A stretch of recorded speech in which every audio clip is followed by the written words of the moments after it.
joke. What an outright complete joke. You knew going into this game exactly what Vanderbilt was going to do to you. Exactly. What does Vanderbilt want to do? They want to win the time of possession. They want to go 3 yards in a cloud of dust. They're going to run play action. They're going to roll Pavia out. They're going to let him run the football. You don't really spy him all game. You're not disciplined enough to stay in your run lanes. You're not disciplined enough to stay in your pass lanes. You can't make tackles. You don't make tackles in the open field. When you do get stops, you have penalties and turnovers. When your left tackle has to go out of the game, your new left tackle gets completely embarrassed on national television.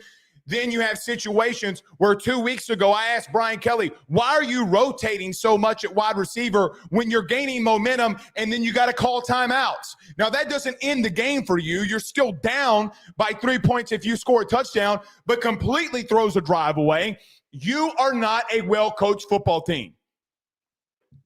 Bottom line, you are not a well-coached football team. Everybody wants to point the finger at everybody else. Well, it's this. Well, it's that. Well, it's this. Well, it's that. It's you. It's you. There's no other way to make excuses other than to point the finger back at yourself, to everyone on in the program. Everyone. I haven't been this embarrassed in quite a hot minute. I wasn't really embarrassed after the Florida loss. I wasn't really embarrassed after Alabama. I wasn't really embarrassed over the last couple of seasons. The really and truthfully last time I was this embarrassed was when you lost to Troy. That's when I was really embarrassed as a program about who we were.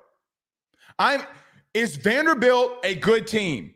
Did I come out here all this past week and say, this isn't your grandmother's Vanderbilt? They are a physically, fundamentally sound team, and if you are not fundamentally sound yourself, you're going to get beat. Yeah, I remember saying it multiple times.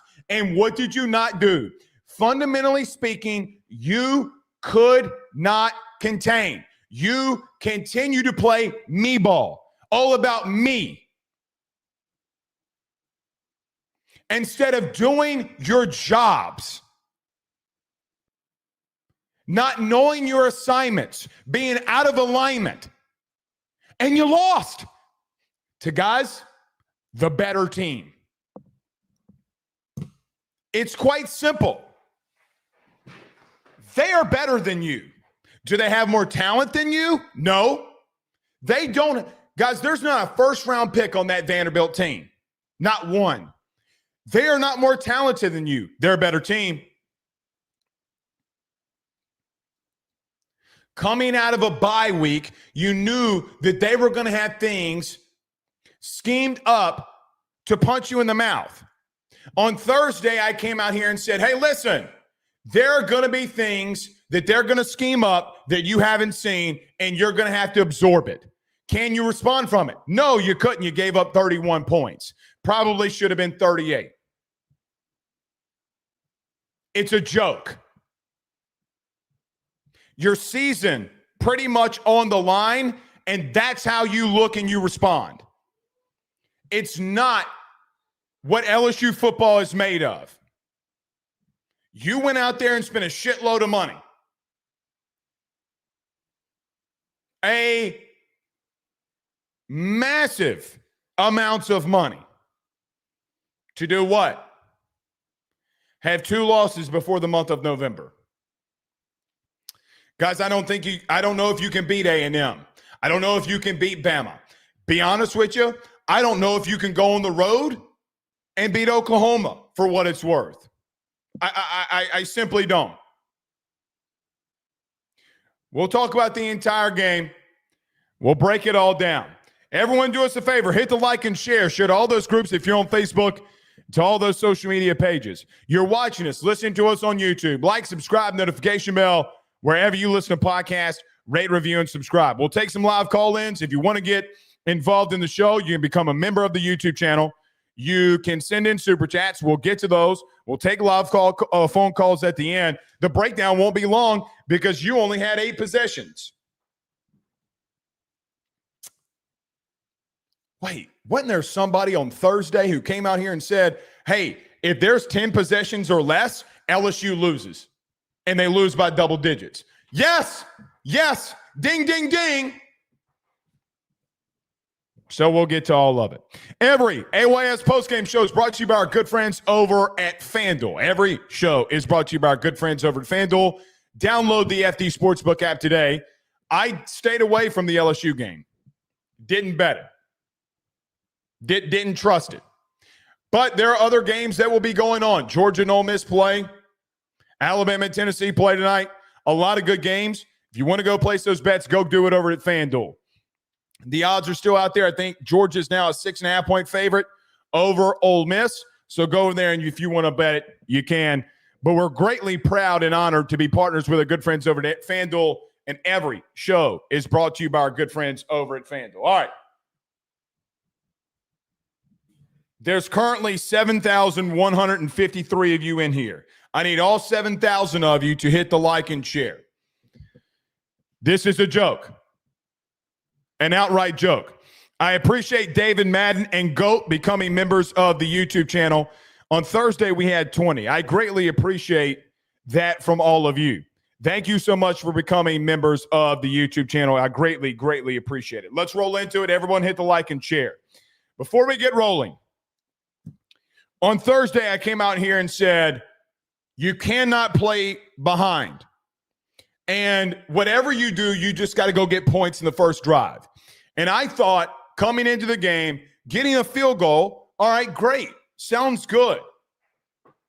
Let your defense go out there and respond and do and show who they think that they are, which we found out today that they are not. But go out there and get points. Start off fast for the first time. Don't go 3 and out. And it felt like that if you didn't, that it was going to overwhelm you. Because if you are going to allow anybody to score more than 24 points on you in a given day, guys, quite honestly, you're just going to lose. So you're going to have to sustain and try to get as many points as you can. You got to start off fast. And God forbid if your defense isn't there one day, well, you know what's going to happen. So let's start off here. First drive for LSU. Caden Durham on a split zone run gets no gain. Brown on a hitch goes for 4. And on 3rd and 6, Parker on an out route goes for 11. Let's stop right there. Brian Kelly will go into a press conference and tell you exactly what they're going to do. Every single time, every single week, every single day. They knew that you were going to go to Berryon early. You said all week that we want to go to Berryon. We got to get Kyle Parker involved, even though Aaron Anderson was apparently healthy. I guess he wasn't. So there's that. There's that. But I love that you got Berryon Brown touches early in the game.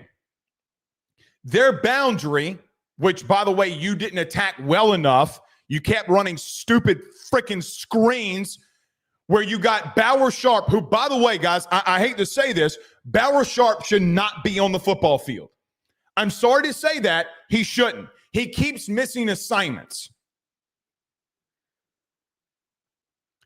Why you were running 12 personnel with him in there is beyond me. But it's neither here nor there. But Brian Kelly will always tell you what he's going to do. So very early in the game, and you get to a 3rd down, and they take away Berryon Brown. Good. Well, Kyle Parker's wide open. He hit an 11-yard out route and a 1st down. Really good throw by Garrett Nussmeier. Berryon Brown on the screen goes for 2 yards. Guess who misses a block? Guess who misses a block? Just talked about him. Guess who? Because, of course, he did. But Berryon on the screen goes for 2 yards, then turns right around on a quick hitch. Ball was thrown way too high in the air. Somehow Berryon Brown comes down with a hitch and for 12 yards, and you move the sticks. Brown's screen again goes for 6 yards. Guess who missed the block? Guess who missed the block?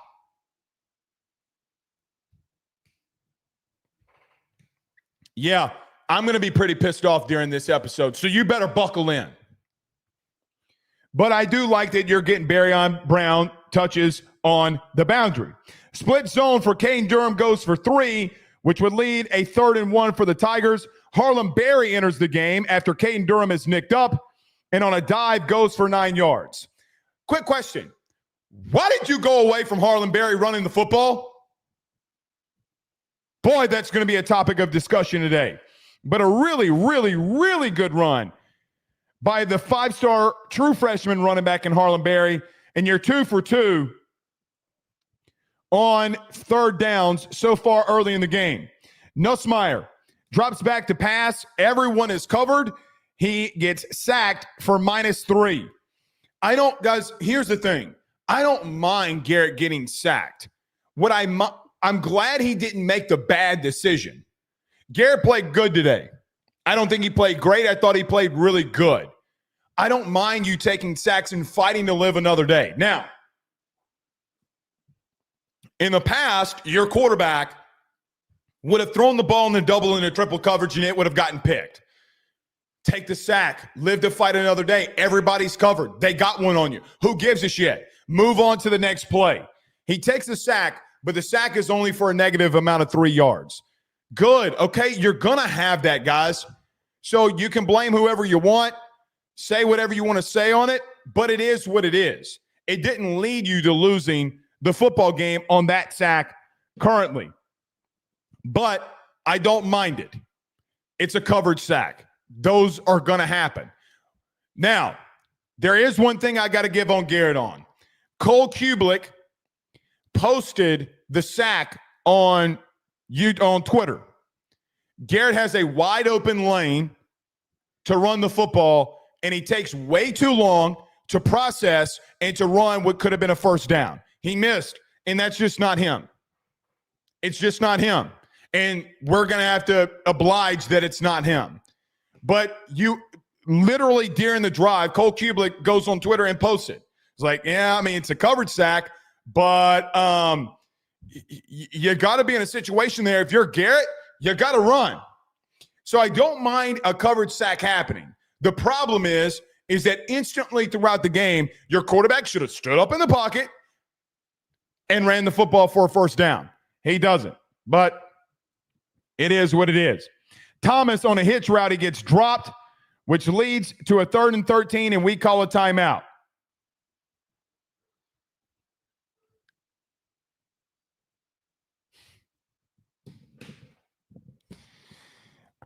The offensive staff has got to go. They got to go.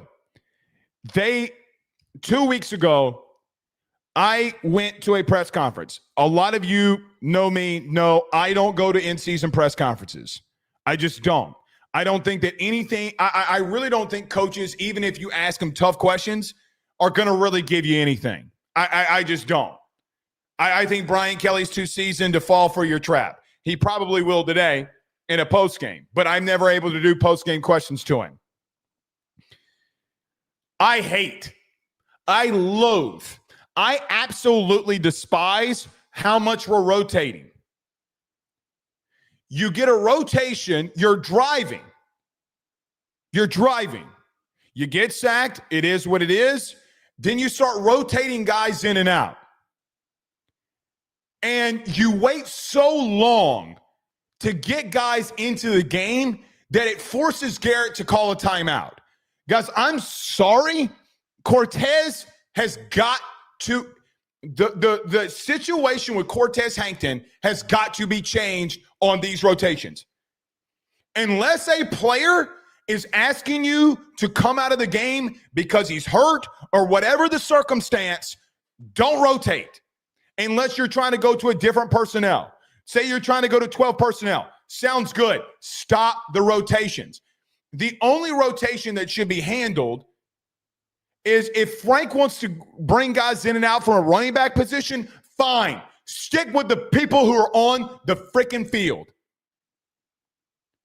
But because of your incompetence and massive amounts of incompetence, you got to call a timeout and basically say, drive over. How many times are we going to do this? Now, I lost my God-forsaken mind when we had the long run by Caden Durham, and because there was a scrap and a guy punches Barryon Brown and you don't want the flag there, you wait until 10 seconds left on the play clock to then rotate him out. Are you dumb for doing that? That is idiotic. You lose a drive here that could have gotten you 7. You do it later in the game. You want to know why I went to the press conference and asked it? Because every time you do it, it stalls the drive down. How can you not see that? Y'all know more about, if you're the coaching staff for LSU, you're supposed to know more about football than me. Here's the truth, guys. They do. They know more about me in this game, and that is fine. I'm not coming out here saying that they don't. Here's what I do know. I can clearly see every time that you're rotating in and Garrett's got to call a timeout that you are not going to score. It's what I know.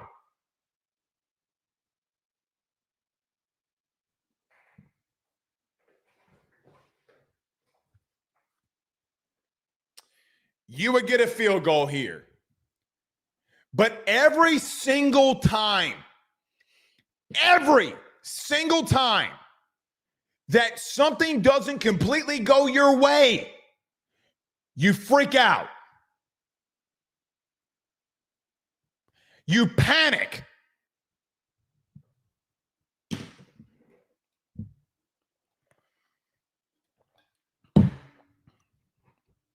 So you got to call a timeout in the first drive, because of course you do. Why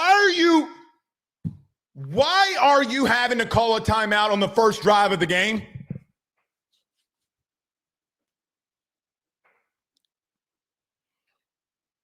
Why? It makes me want to punch a wall. It makes me so infuriated that you are not ready.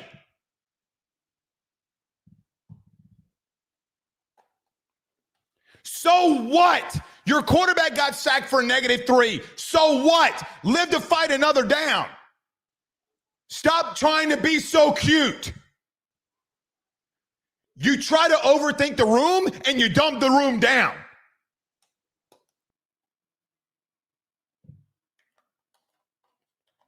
God.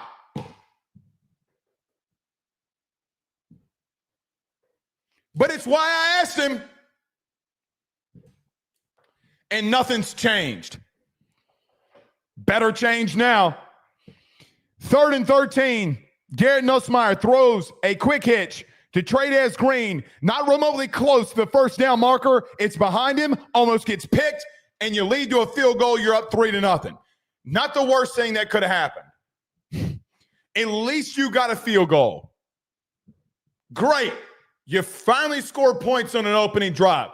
Good for you, bucko.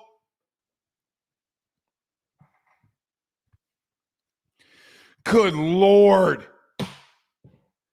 The incompetence. All right. First possession defensively. Alexander goes for a dive for 1 yard. Jacoby and Guillory blows the play up. Stowers in the flat goes for 5, tackled by Harold Perkins, who got exposed today. 3rd and 4, Spence on a hitch and 12 personnel. The backup tight end goes for a hitch for 19 yards on Tamarcus Coley and a first down. The number 1 team in the SEC on 3rd down, the number 2 team in the SEC on 3rd down converts another 3rd down. Guys, Tim Beck is one of the best play callers in the country, whether you want to admit it or not. And he went 5 wide, 12 personnel, and ran a hitch right at Tamarcus Coley for 19 yards. Bruh. And you're in zone coverage. If your safety cannot guard a backup tight end, he doesn't deserve to be in the game. Bottom line.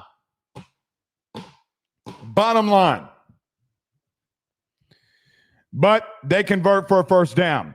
Triple option. Pitch to the wide receiver, Richardson, goes for 4 yards. A.J. Halsey completely blows up the wide receiver. Alexander tackled for a loss on a dive. Jacoby and Guillory blows the play up, which would force 3rd and 8. Good. You gave up a first down. Who gives a shit? But 3rd and 8. 3rd and 8. Eli Stowers on a play action would go for an out route, and you have their best player in Eli Stowers matched up one-on-one on Devon Keys. At what point did you think that maybe putting our slowest linebacker on the best player and pass catcher for Vanderbilt would be a smart idea? That's on Baker, man.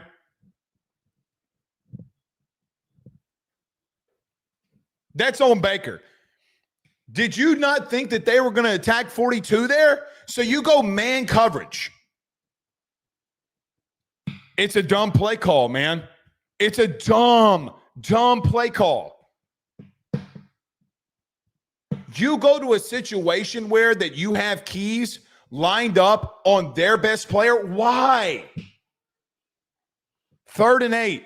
It's why you lose. These 3rd down and longs and them converting them is why you lost. Because you got out-coached. They out-coached you. They knew every single little thing that you were going to do. But an out route to Stowers goes for 14. Devon Keys on the stop. Just got put in a blender. Alexander dive for no gain. Mathis on the stop, big play. Timeout by Vanderbilt. Looked like Clark Lee said their communication wasn't working. It is what it is. False start by their right tackle.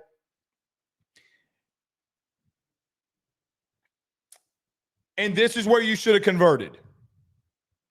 So they have to call a timeout because the communication's not working. At least it looks like what Clark Lee says. They have a false start to get them in 1st and 15, but it wouldn't matter. West Weeks misses his contain on Diego Pavia, and he scrambles for 20 yards to the 1-yard line. I don't get it. I simply don't get it.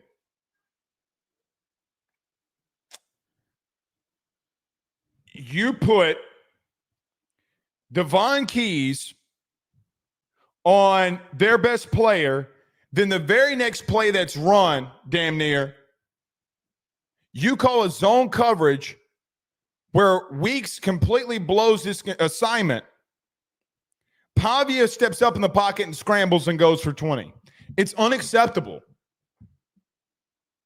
And quite frankly, I know that you did really good on Lenore Sellers last week. Very good on Lenore Sellers last week. But the God's honest truth is, I mean, you didn't call a lot of the same things you called last week. Well, you had Whit Weeks. And on a critical down, on 1st and 15, did you not think containing Pavia at any down in any situation would be a big deal? But scramble for 20 yards, goes to the 1-yard line. 1st and goal, Alexander, no gain, but Jacoby and Guillory is lined up off sides. 1st and goal, Pavia, quarterback sneak for a touchdown, and you're down 7-3. Brutal. Absolutely brutal. Here's what I'd say about the first drive. I don't mind it. Blake, what are you talking about? They gave up a touchdown. I don't mind it because they're coming out of a bye week. They're a really well-coached team. And quite honestly, guys, on Thursday, it's pretty much what we talked about. Really. Hey, man, they're coming out of a bye week. It scares me because I think they're really well-coached, and I think they're going to get one on you. And they did. The last time that you gave up an opening game touchdown defensively was against this same exact team. It is what it is. But quarterback sneak and you're down 7-3. Second possession offensively, Johnson on a screen goes for 25, but it gets called back for holding on guess who? Bauer Sharp. Brother, I just don't get why he plays. I don't. I think he blows assignments. And listen, let me back up real quick. I'm not trying to be rude to Bauer Sharp, but quite frankly, I feel as if that you're playing him because of some like deal.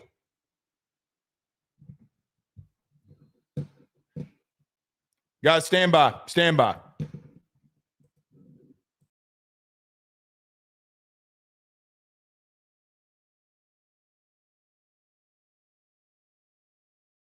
All right. Looked like the picture kind of got a little bit fuzzy there. We needed to get this back right. But nevertheless, I think we got it fixed. Brandon, we might have to do that. There's 12,000 people in here. I don't know if the server can hold it. That's what she said. But guys, you're just going to have to deal with us. We might have to do that a couple of times. But I saw the screen was fuzzy, so we'll get back on it. Johnson, big second possession. Johnson's screen for 25 gets called back for holding on Bauer Sharp. I'm not trying to be rude to Bauer, man. I'm not, because he blew an assignment on the last possession offensively. He blew an assignment. I mean, like I don't get it. I legitimately just do not get it. I get what I like the play call. I really, really like the play call. What I don't like is that the personnel that you're using. You don't need to use you should not have to use a tight end to run a screen. I mean, it's just such a massive, massive issue. Wouldn't kill you, but it's just a massive issue. Harlan Berry on a dive goes for 3 yards, forces second and 12. Durham on a check down goes for 3, and you're in your fourth third down of the early part of this game. Nuss scrambles, steps up in the pocket, and hits Barryon Brown on a dig route that goes for 16. I thought Nuss played really good today, man. Did he play great? No. Did he play really good? He took some shots. Yes. He stood in the pocket on a critical third down, made a big-time throw, got hit for his troubles, and made a massive, massive throw on a third down that, guys, quite frankly, if that's the Garrett you're getting every week, then you can live with it. Massive, massive play there by Garrett. It's a great catch by Barryon, but they send more pressure than you have in to block, and he's got to step up in the pocket and make a play. On that same play, Tyree Adams, your left tackle, would go down. His ankle would get rolled up on. Man, that was a massive loss. Man, it was a massive loss for him to go out of the game. It's unfortunate. It's a great play overall. The bad thing is that even in a critical down, Tyree Adams goes down and you got to put out DJ Chester, who's not – he shouldn't play. I've tried to defend him. In no circumstance should DJ Chester have to play. He's going to have to. At least he did today, and he got bullied. What I'd say here is this was the start of them sending more guys that you have in to block. And Jesse Palmer, I thought, illustrated this during the telecast very well. Guys, they sent 7 a lot, which means one-on-one coverage, which means Garrett's got to get the ball out quickly. When you have a quarterback that is very immobile, highly immobile, and doesn't want to run, guys, teams get to tee off on you. I truly don't think that pure pocket passers will ever win significantly again. I just don't. I've never believed in it. You got to be able to be somewhat mobile. Now, Garrett was really mobile in this play to step up and take a big hit and throw for first down. But either you're going to have to be a true pocket guy and outsmart everybody and be more prepared than anybody, or you're going to have to be in situations where you're able to run. It's a big play here, but it would be the start of them sending 7 and say, Garrett, please, God, run. Please, God, make right decisions. And if you do make some a couple of times, we'll live with it. Big loss. Tyree Adams went out in the game. Harlan Berry on a dive goes for 9 yards, Really good showing early by the 5-star freshman running back, who probably should be your running back number 1 moving forward.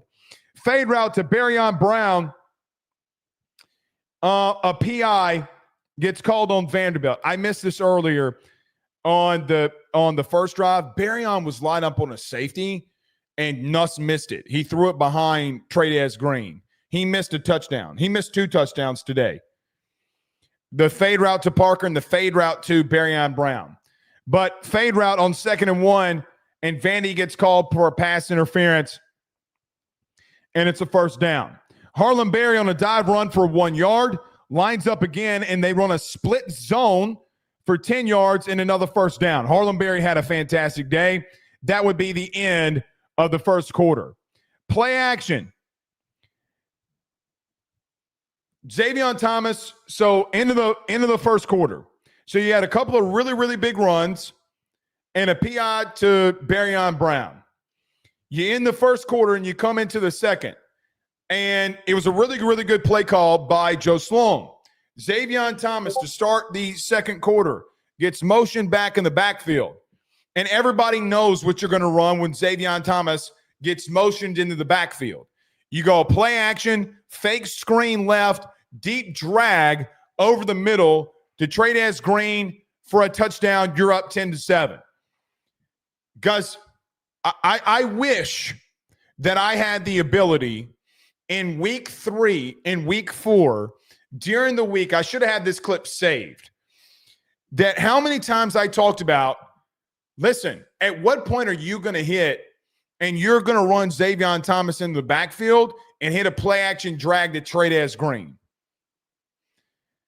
It was always there. Teams always over pursued when Xavier Thomas got put in the backfield. It's a great play call by Joe Sloan. It's a great play by Garrett Nussmeier to buy enough time under immense amount of pressure and to hit Trey'Dez Green for a touchdown. Tip of the cap. It's a really good drive. It's a fantastic play call. And it's really, really good execution. Very, very good execution here for you to go up 10-7. Let me stop right here. This would be the point where you have Harlem Berry, for what it's worth, in the first quarter, had 5 carries for 32 yards. Over 6 yards a carry. Anybody want to ask me how many carries that Berry got for the rest of the game? Anybody care? He would touch the ball 6 times after this. 6 times. 6. So you have a running back in the first quarter that got 5 touches and is running for over 6 yards a carry. And you stop going to him. I give Joe Sloan a lot of credit for the drive. It's a hell of a play call. It's a hell of a drive. At what point do you see Harlem Berry going off that you don't say to yourself, hey, maybe the number 1 running back coming out of high school is actually a good player?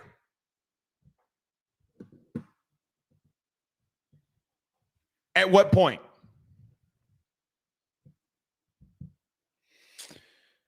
Great drive. Horrible that your OC doesn't know to go back to Harlem Berry. Second possession defensively. God, we got absolutely abused. Absolutely abused by in this second drive. Blake Baker got absolutely abused. Zone read. Alexander gets the ball, goes for 12 yards. Pavia flushed and a throwaway. Jack Pyburn on the pressure. And Young on a dive that goes for 4 yards, which would lead to a 3rd and 6. Pavia just ran for 20 yards. This is the second possession defensively. Vandy had the ball 1 time in the first half. Once. Or first quarter. Once. You pretty much sat on the sideline the entirety of the first quarter, damn near. At what point during the first quarter did you maybe think to yourself that maybe on third and critical downs, Pavia is going to run? Play action, bootleg on 3rd and 6, and a scramble by Diego Pavia goes for 7. Harold Perkins misses contain. Now, the first time, shame on you, means shame on player. You didn't do your assignment correctly. 3rd, 4th, 5th, 6th, 7th, 8th, 9th, 10th time, shame on me for keeping him out there. If he ain't going to keep contained, pull his ass. Sorry, I don't give a shit who you are. That's a lack of awareness by the coaching staff. That's a lack of awareness by the player. And it's a lack of awareness by a guy who's got a green dot not to say, hey, listen, contain Pavia here. You better contain him, because if you don't contain him, he's going to run and get a first down. That's exactly what he did. Alexander on a triple option zone goes for 2 yards. RPO Stowers on a quick hitch on a fake bubble screen. So trips right, RPO, fake the bubble screen. They hit the RPO hitch. Harold Perkins goes for the bubble screen and gives up the big play to Stowers for a first down. They went right at Perk here. They run a bootleg left, right at him. Then they do a fake bubble screen with an RPO hitch attached to it that makes Harold Perkins have to decide what to go to. He's got to take away the hitch. He cannot let a team go east and west on you. The number one rule, for at least that I have been taught, what I have always been taught in these situations is you always take the guy in a coverage that's going to go north and south on you versus east and west. Always take the guy that will go vertical on you and get more yards. He chose the bubble screen and he chose wrong. He chose wrong. He goes for a first down. Alexander on back-to-back carries on a dive and a counter gets a total of 6 yards. Spence on a drag goes for 21. West Weeks blows his coverage. Nobody's on the tight end. Missed assignment.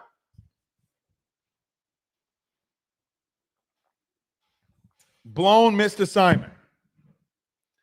They are making you and confusing the shit out of you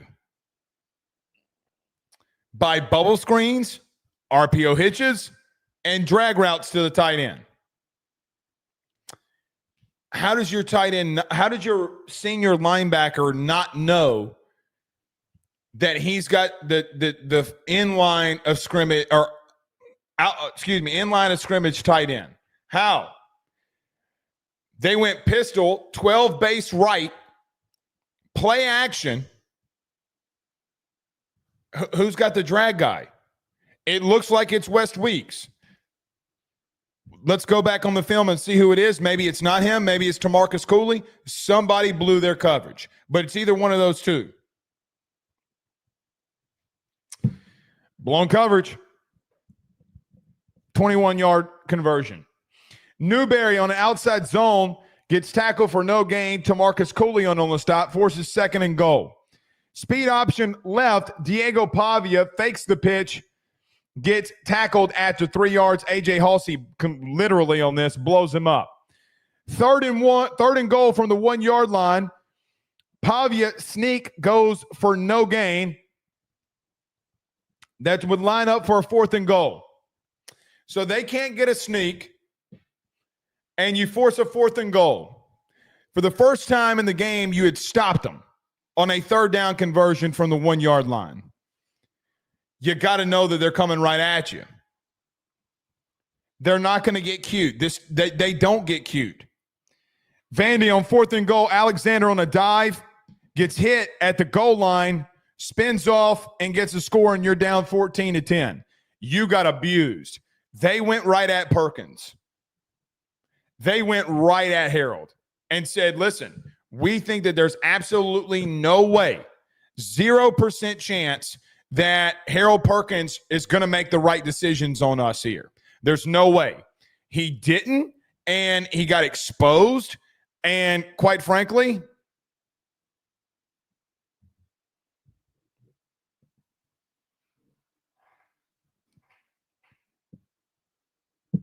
guys, it is what it is.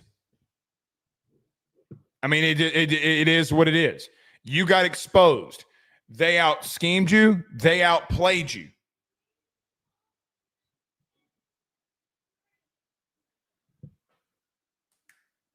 And that's just the bottom line. Remember the comment I just had earlier that mobile quarterbacks win games? Trinidad Chambliss just scored a touchdown on Georgia. So dumb. This is so dumb. Where Ole Miss is better than you, bro. Ole Miss has a better program than you right now. Third possession offensively. Barry on a run for 9. God, this is going to piss me off so bad. Nick Anderson on a screen goes for no gain, and you got 3rd and inches. And on a screen to Trey'Dez Green, he breaks the tackle at the line of scrimmage and goes for 19. Trey'Dez Green is the best player on your team. It's not Harold Perkins. Well, let me back up. Mansour Delane or Trey'Dez Green is the best players on your team. By far. By far. What Trey'Dez Green does is absolutely insane. He's the best. I still think he might be your best overall player, but Mansour Delane is just a freak of nature. Drag route by Trey'Dez Green goes for 6. So 2 catches by the big fella goes for 25 yards. RPO hitch. I can't even read my writing.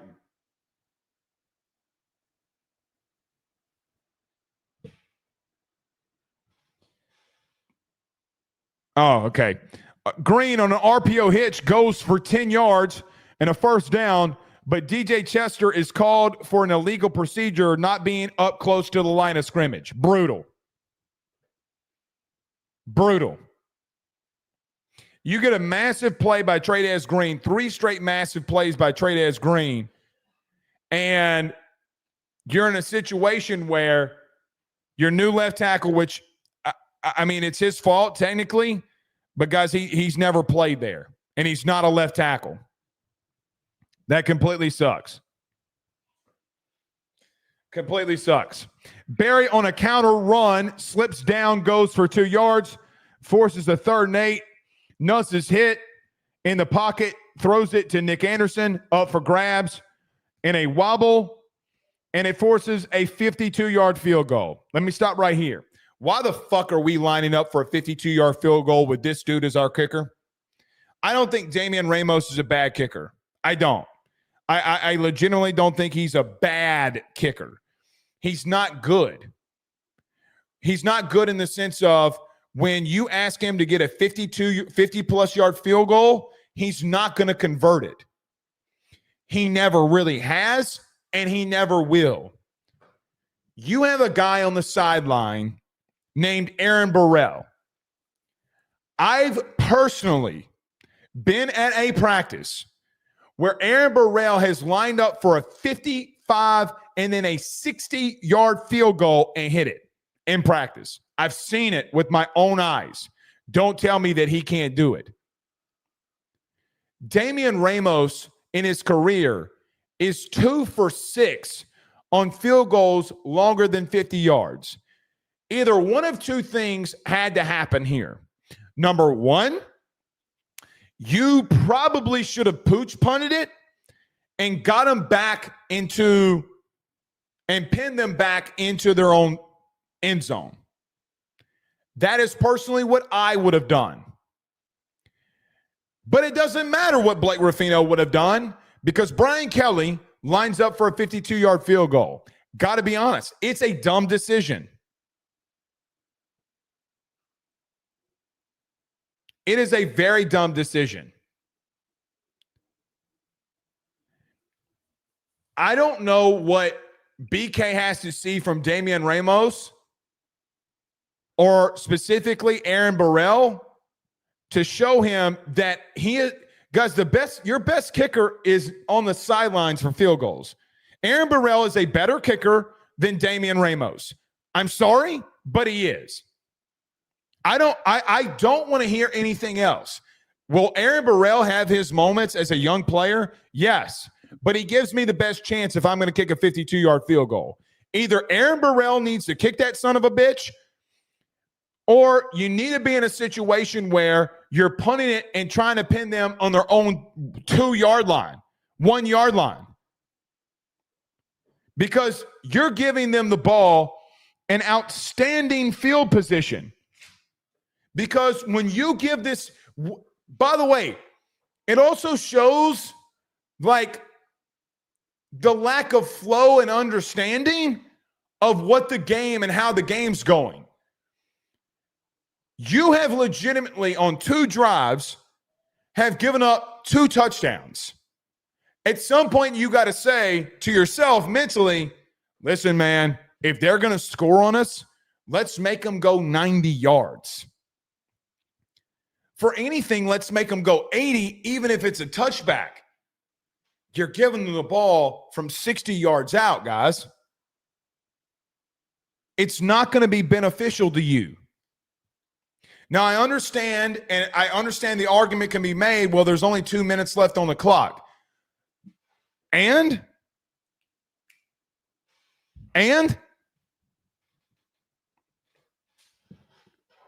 it's a very bad decision by Brian Kelly.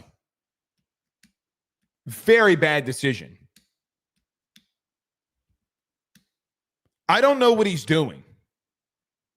I simply don't. I have no. It's a bad call. It's a very bad call.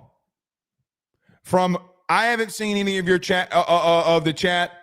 I hadn't looked at it, and I'm sure there's a lot of people in there. That's the stuff that will make people call for your head. I mean, I'm just saying. It is. You can say whatever you want, but it's the inevitable. All right. Third possession defensively. Screen dropped by Barnett. West Weeks tackled for loss on Alexander for a -3, which forces a 3rd and 13.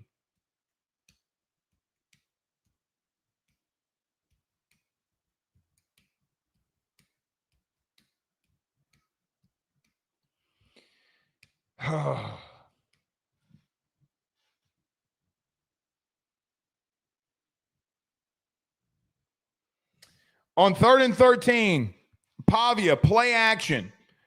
Scrambles scrambles in the pocket, unable to be taken down by your defensive line.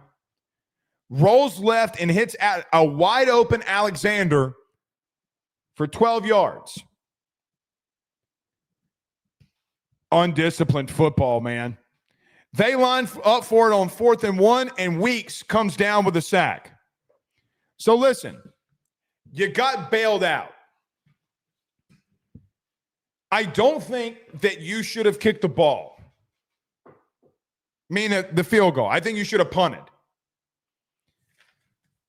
But you got bailed out. It was a risk. You took the risk, and the risk paid off. But you shouldn't have taken the risk. Shouldn't have taken the risk. 4th possession offensively. Caden Durham on a dive goes for 2. Thomas on a hitch by Garrett Nussmeier goes for 11 and a first down.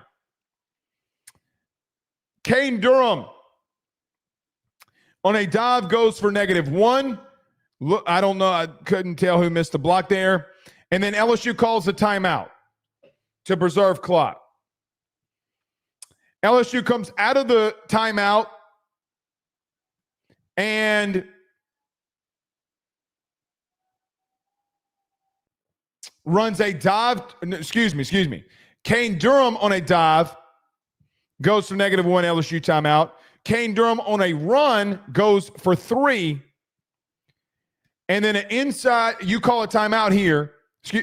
Caden Durham, back-to-back runs. I can't read my writing. Back-to-back runs. 1 for 3, 1 for -2, inside screen on a third down after a timeout. So third down and 7, and you come out in this goofy-ass formation. Remember the middle screen to Xavier Thomas that almost got picked? I don't mind being creative. I mind that you got 3 offensive linemen split out right, left, and you throw the ball into the middle of the field. That's what I hate.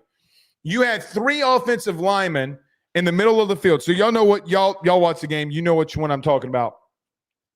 Right before the half on third down, you got a pair of runs that got you nothing. And you come out of a timeout after the 2-minute warning. You go in a goofy-ass formation and run a middle screen. That's why Joe Sloan's going to go. Because of dumb play calls like that. You have 3 offensive linemen split right and 3 offensive linemen in the middle of the field. Because you have Bordelon that's split out, who's an offensive lineman, and 2 other offensive linemen out there. Then you try to throw a middle screen where there's nobody there to block. Good Lord. What is that? You can't hit plays from a normal offensive scheme. What makes you think that you're going to hit that? Please tell me. It's a horrible play call. It almost got picked. It is what it is. 42-yard field goal by Ramos is good. Who would have thought that he would make a field goal before under 50 yards? Me. Everybody. If it's past 50 yards, he won't. Vandy leads 14-13. The last possession before half from Vandy, LSU just pissed down their leg.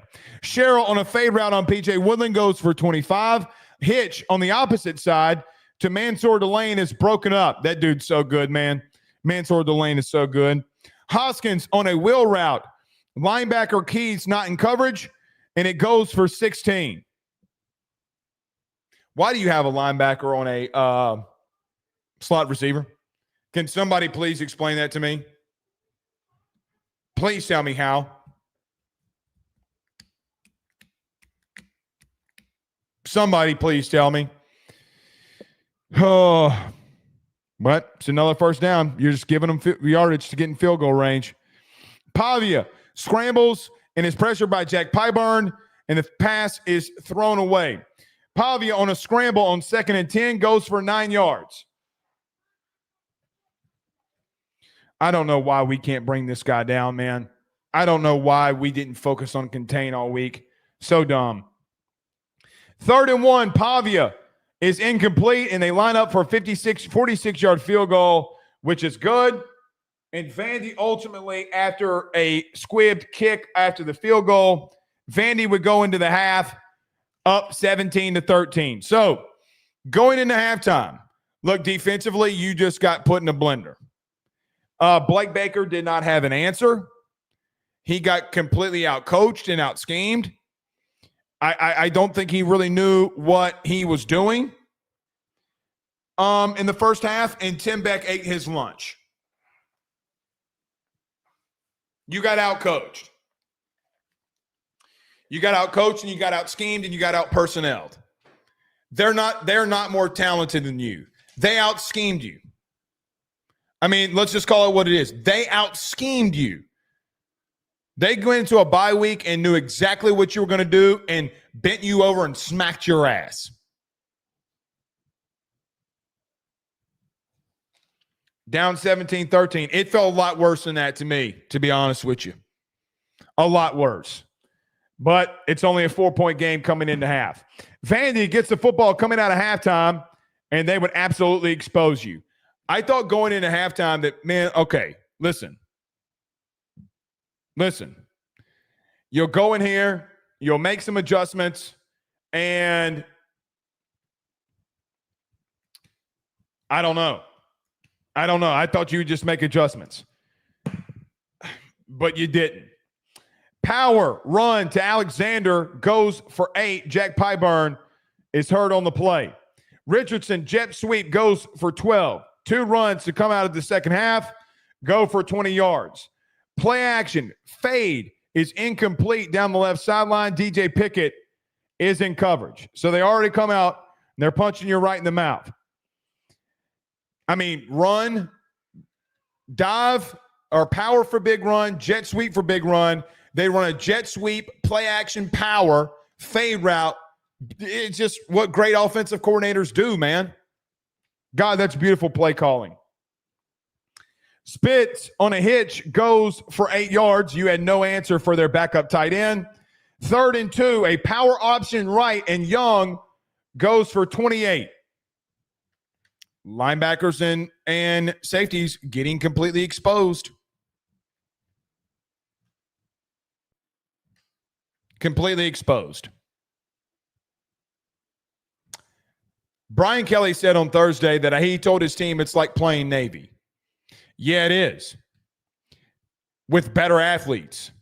This offense will run triple option principles, but it's on steroids. It's on steroids. 3rd and 2, power option, 28 by Young. You're not ready for it. Your linebackers got abused, man. They did. They went right at you. They went right at you without Weeks. Alexander on a dive after the long 28-yard run goes for 4. Run down by Harold Perkins. Richardson on a jet sweep goes for 8. And a first down. They running all over you. You don't have an answer. They're putting you out in space. They're triple optioning you to death. Dive, jet sweep, power. Dive, jet sweep, power. You have no answer. What a joke. But it set up 1st and goal, and they went run power again. Pavia on the run. Goes for 5 yards. A.J. Halsey there for the stop. 2nd down and goal. Play action, roll left. Pavia goes for 2 yards. A.J. Halsey again on the stop. 3rd and goal, play action. Roll right. Harold Perkins does not hold on to the tight end in coverage. And a wide open Spence tight end touchdown, and LSU is down 24-7. Ball game. But I mean, it's not technically the end of the game. Ball game. Ball game. Stand by.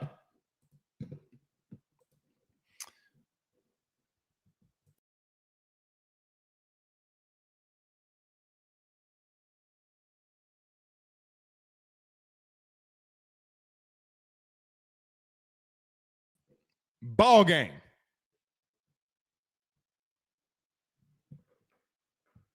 Ball game.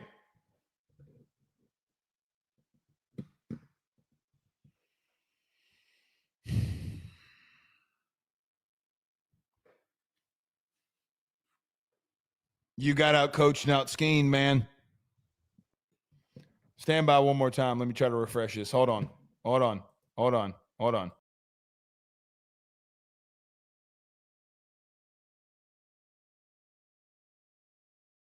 I don't know what's worse. I don't really know what's worse. My internet at the current moment, or the internet at the current moment, or LSU defense.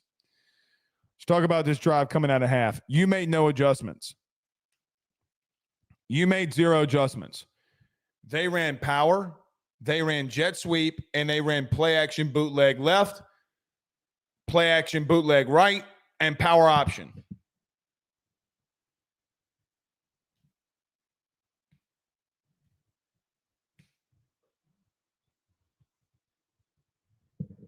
How does that happen? Guys, they physically dominated you.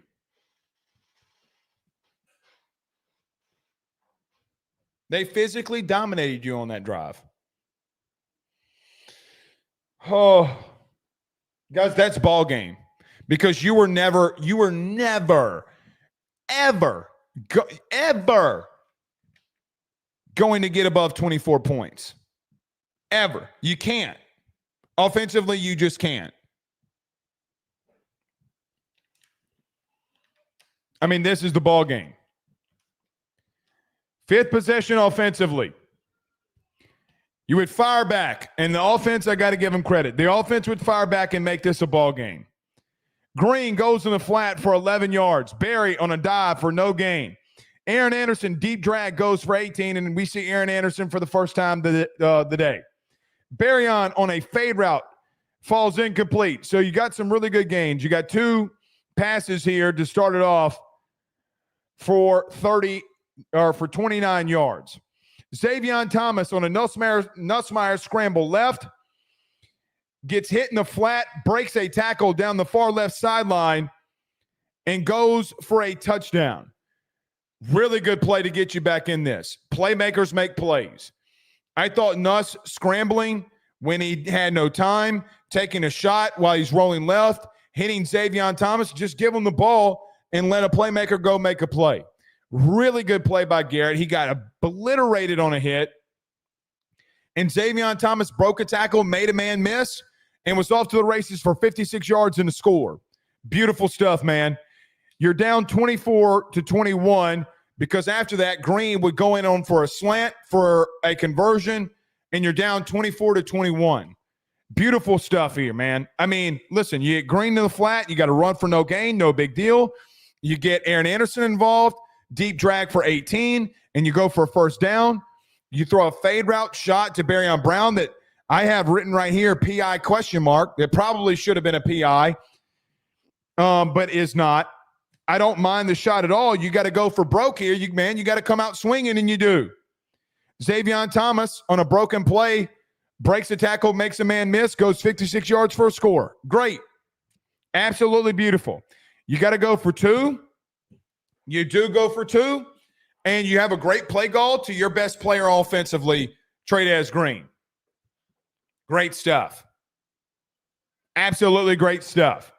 Joe Sloan had a couple of really good play calls here, man. Really, couple of really good drives. Only problem is it would be the last touchdown of the day. Really good adjustments. Really good players making really good plays. But if you got to sustain the drive, you just can't do it. Let's move on. Really good play calling by Sloan. Really good playmaking by Nuss. But you're down 24-21. Alexander on a dive goes for 9 yards. Young on a power run goes for 3. They're just running all over you.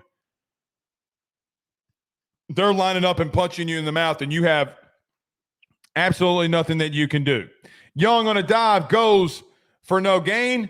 Play action, roll right. Pavia goes for 9. Guys, they ran 5 freaking plays on you in the second half. 5 different plays. Jet sweep, power, or dive. And I'm just going to consider that as one. Inverted veer, and the inverted veer with a jet sweep, or a play action rollout. It's all they did. They triple optioned you to death, damn near. Just like the great Herman Boone once said. Just like Novocaine, you got to give it time. We run 6 offensive plays, and that's exactly what they did to you. It's exactly what they did to you. They're running all over you, man. Went for us a 3rd and 1. Rollout by play action, rollout right by Pavia. Throw to Stowers. Falls incomplete. A.J. Halsey knocks the ball away as Stowers is going down the ground. I know Vandy wanted a PI call there. I could have seen it. They do throw a flag. They do pick it up, though. And it would force a 4th down. 4th and 1. Play action, bootleg, left. Pavia is not contained. And he goes for a first down. Harold Perkins runs him down. If you can't keep contained, man, they did nothing special from a play calling standpoint. This is the whole second half. You got to get off the field on fourth down, man. How do you not know that they're going to get Pavia involved, number one, if you're a player, that you need to keep contained on him, and that they're not going to run a boot? How? Guys, I don't get it. How? How is that even a thing?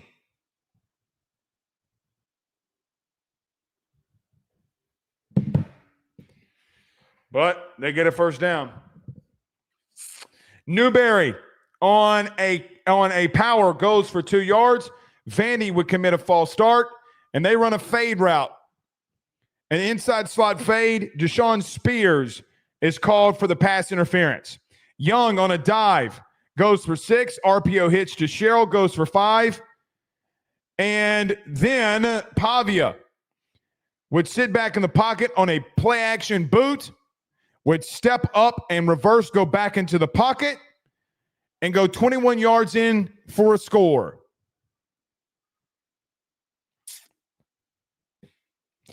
You couldn't contain this kid. And once again, you have a situation where Blake Baker does not keep a spy or contain on this kid, and it goes for a touchdown.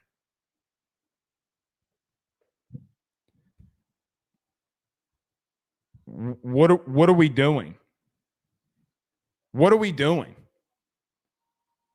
I don't get it. I just don't get it. Guys, I'm sitting here looking at my notepad. I'm speechless.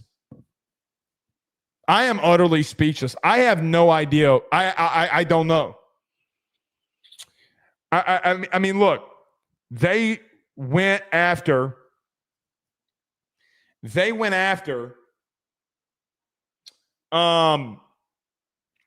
Perkins. And I know you want to keep your best players out there, but Perk he's not good when people run right at him. They attacked him again, man. They attacked him again. And I don't know what to say. I think missing Whit Weeks is bigger than what we realize,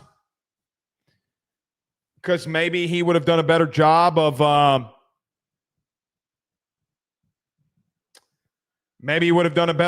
guess. But man, I don't know. I don't know.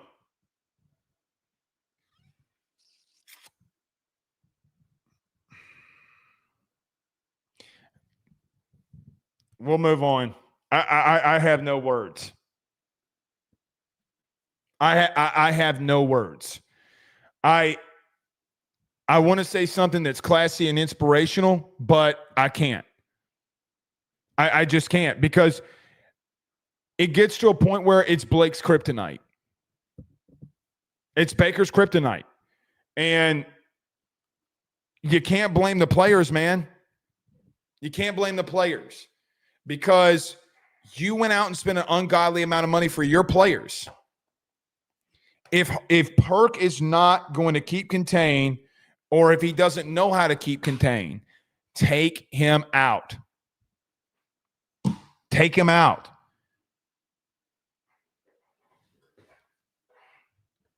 You can't be scared to take out a star player, because they went right at him. They went right at Wes Weeks. And you're so thin at linebacker that, you know, it is what it is.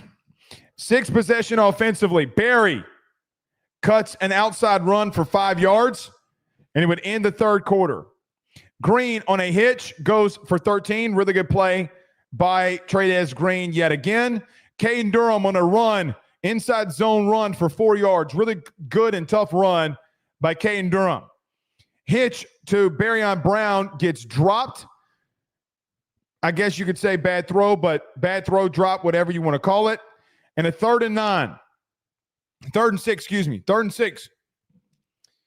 I was sitting here. I had some people over at the studio, and we're watching the game. And one of them, still here, watching the show, listening to the show, I tell them, they can grin, I tell them that I would run the ball here. Get some yards, see what happens. Caden Durham breaks off a long run for 51. Really good play by Josh Thompson to get to the second level. Really good cut by Caden Durham. And a really, really big gain for 51 yards. This lost you the game. This right here will lose you the game.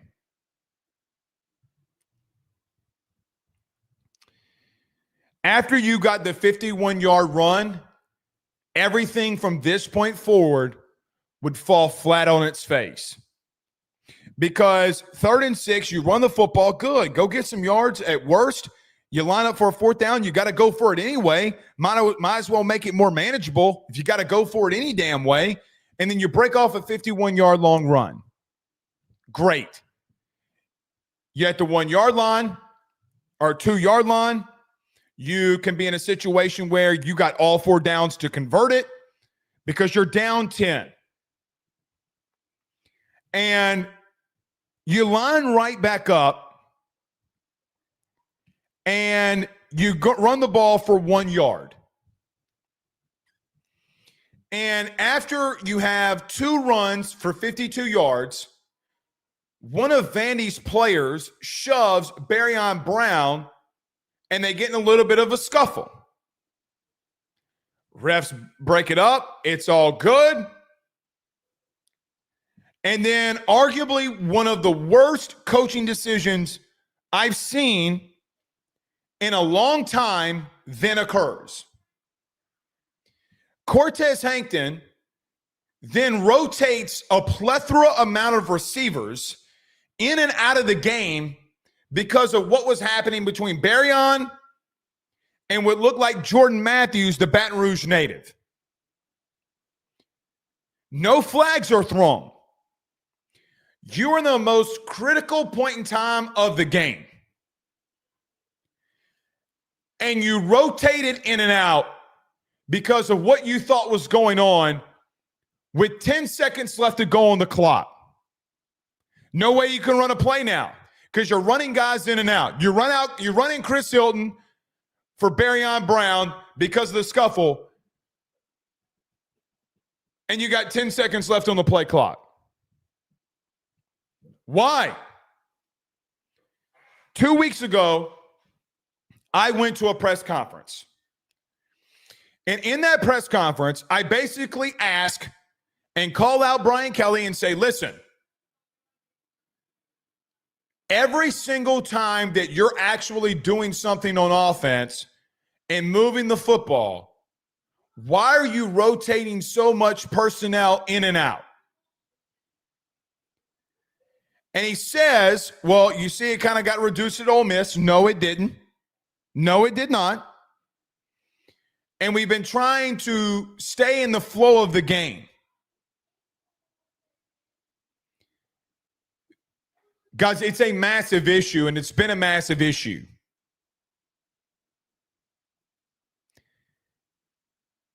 And I call it out because we always are trying to outsmart the room. Then you make everything dumb when you do that. I lost in this studio. I lost my godforsaken mind because LSU would have to call a timeout. And you ruined all of the momentum of you getting down by 3 points.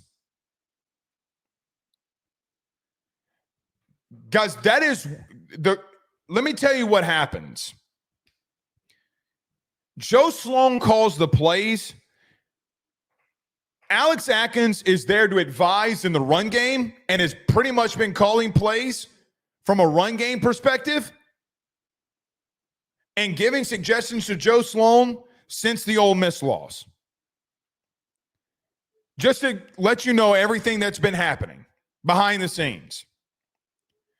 Cortez Hankton, without the Sloan approval, then is over the rotations and where guys are going to be placed, because he's on the sidelines calling for guys to go in and out.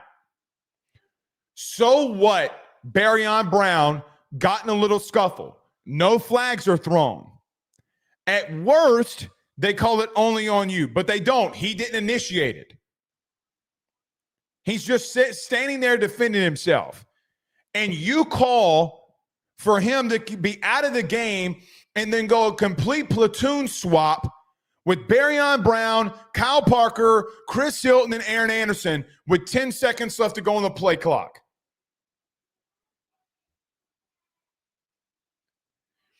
Then you get to a situation where you got to call a timeout from the 1 fucking yard line.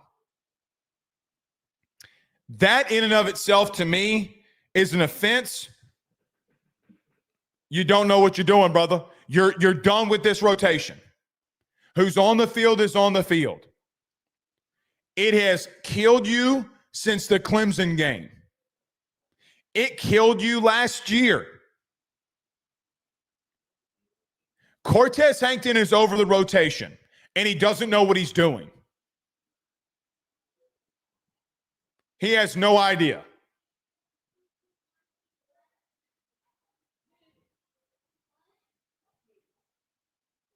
He has no clue.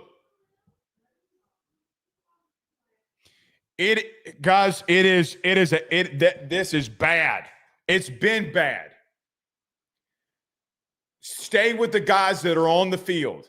Brian Kelly, you said that we're going to reduce that. You didn't. You're allowing Cortez to make these decisions when he needs to have the decision-making. Take it away from him. Joe Sloan should not allow for that to happen. You should have been on. No, the whole coaching staff should have not even been worried about rotations and saying, Joe Sloan in the headset, get on the line of scrimmage, get on the line of scrimmage, get on the line of scrimmage. Let's run a play, run a play, run a play.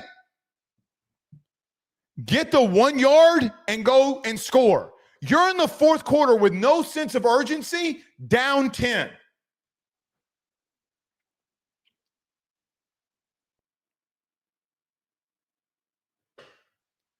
Their excuse is going to be, well, Barryon Brown got in a scuffle. Who gives a flying dog shit? Who cares?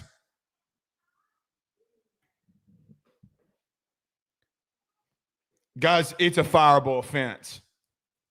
To me, it's a fireable offense.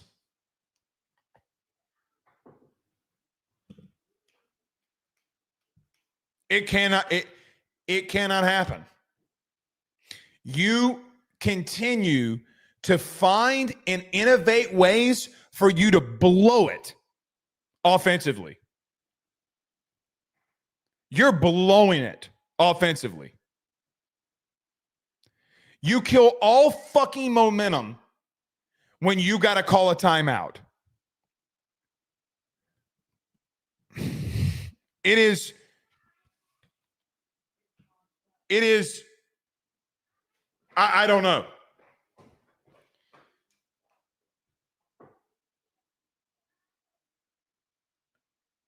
You have one of the worst managed offenses in the SEC.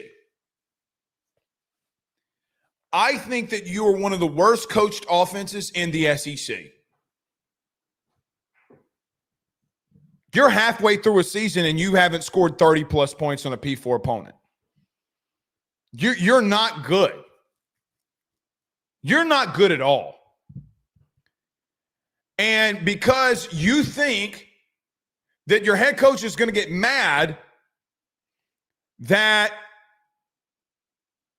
his player got in a scuffle when he's down 10, somebody's got to take charge. And Brian Kelly's got to say, don't rotate in anyone and go get a touchdown. When you kill all your momentum, you should expect. So whether it's Cortez Hankton's call to get Berryon out of the game or not, or it's Brian Kelly's, whoever's it is, you should be throwing yourself under the bus. Because I am a firm believer that momentum in sports is a massive deal. Momentum will make or break games, and it will win and lose you football games. It's not explainable. It's not explainable. But that lost you the game because you could have scored a touchdown there and only been down 3, and it completely changes how you do things. All right, we're down 3. If we could just hold them once, we could go down and get 3 points. All momentum that you had offensively literally was pissed on. It was pissed all over.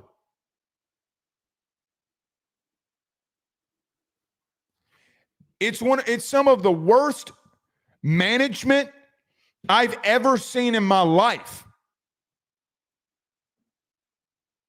You are so unorganized. I feel like that you don't have an alpha offensively to say, this is my show. And you really don't, because you have co-coordinators. So whether it's your OCs, whether it's Brian Kelly, it doesn't matter. Who gives a shit that Berryon Brown's in a scuffle? Who cares? This is a violent football game that you are in, and you're down 10. You are 1 yard away from getting 7 points. A fucking yard.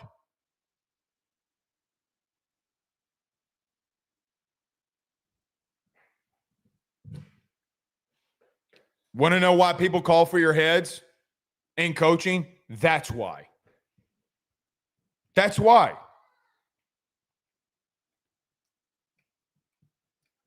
It's not good enough, man. It's just simply not good enough. Then you would do another dumb decision. A guy who hasn't played a snap all game, you would then bring into the game in Donovan Green, and he would jump off sides. He would have a false start.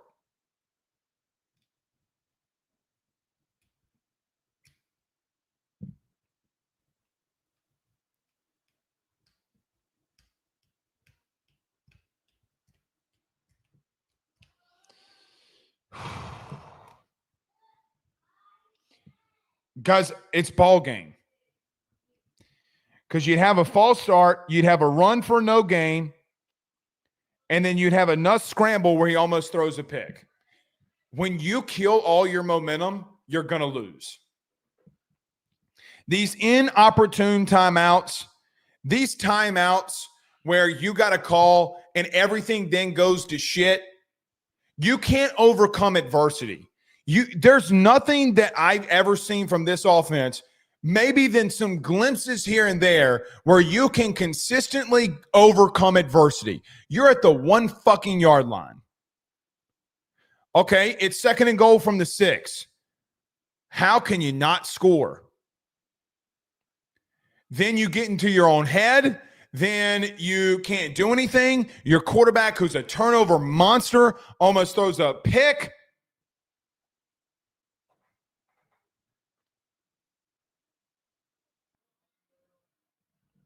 That's on Cortez, man, because I know he's over the rotation. It's on Cortez. The reason it's on Cortez, because not only did you rotate in Berryon Brown, You then rotated in another receiver. From the 1 yard line. Guys, think about this. We didn't score a touchdown and get the game to 31-28 because on the 1 yard line, we had a miss up with our wide receivers, which should be the last thing that you are even remotely should be worried about.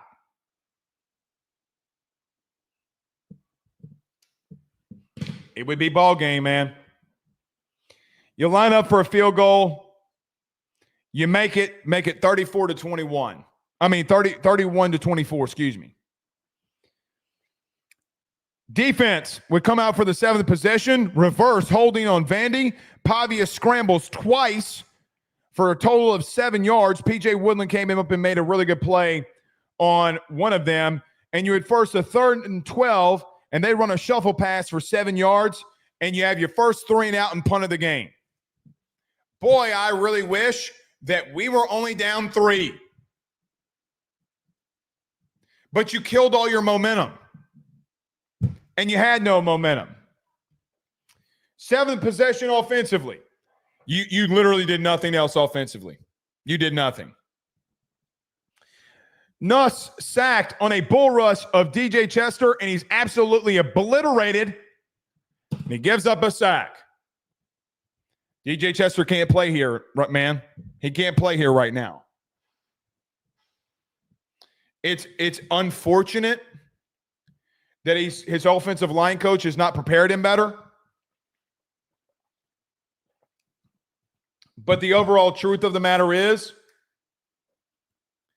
that DJ Chester's not a left tackle, and we're asking him to bail us out.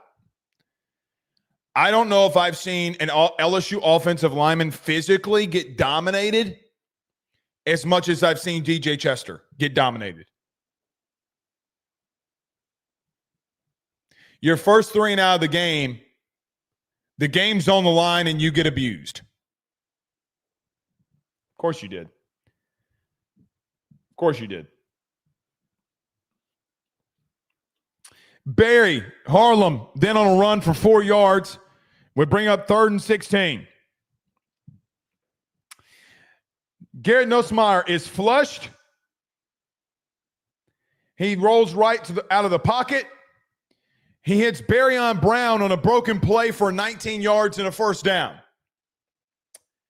But now your other tackle is unable to hold up, and you get a holding.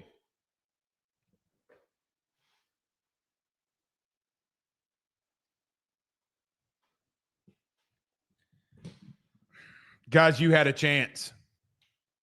You had a chance, and you blew it. 3rd and 26, draw to Harlem Berry, goes for 4, and you punt the ball away. Defense would force another 3 and out. Jack Pyburn would get a tackle for loss on Diego Pavia for -3. Scramble by Diego Pavia gets stopped by Spears and P.J. Woodland. And on a 3rd and 6, they run a fade route to Marcus Cooley is beat, and they drop it.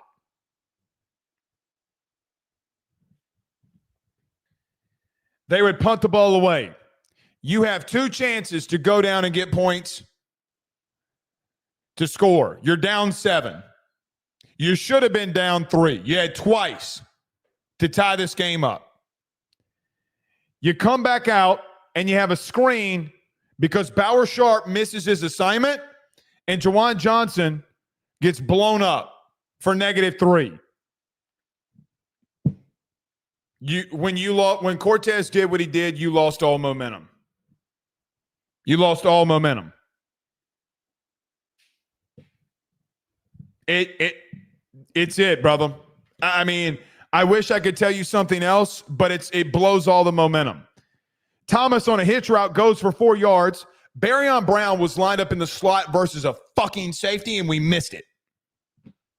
Now I'm getting pissed. Guys, I got to be real with you. The Cortez Hankton thing pisses me off. It pisses me off. You're paid $1 million, brother, as a position coach.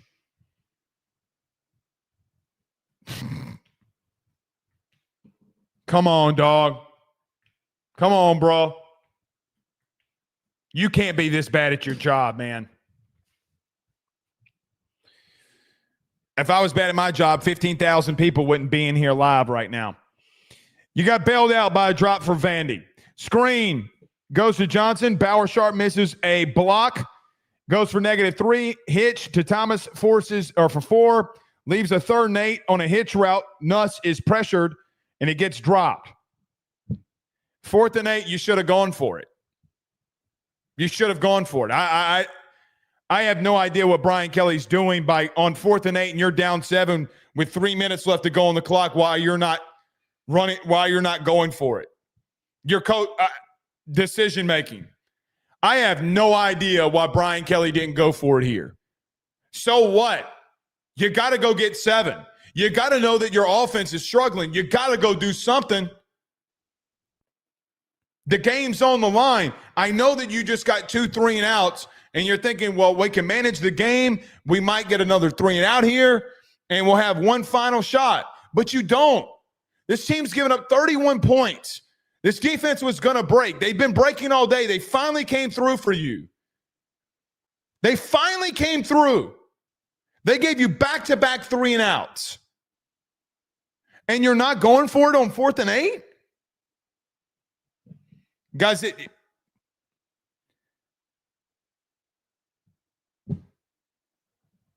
I don't know.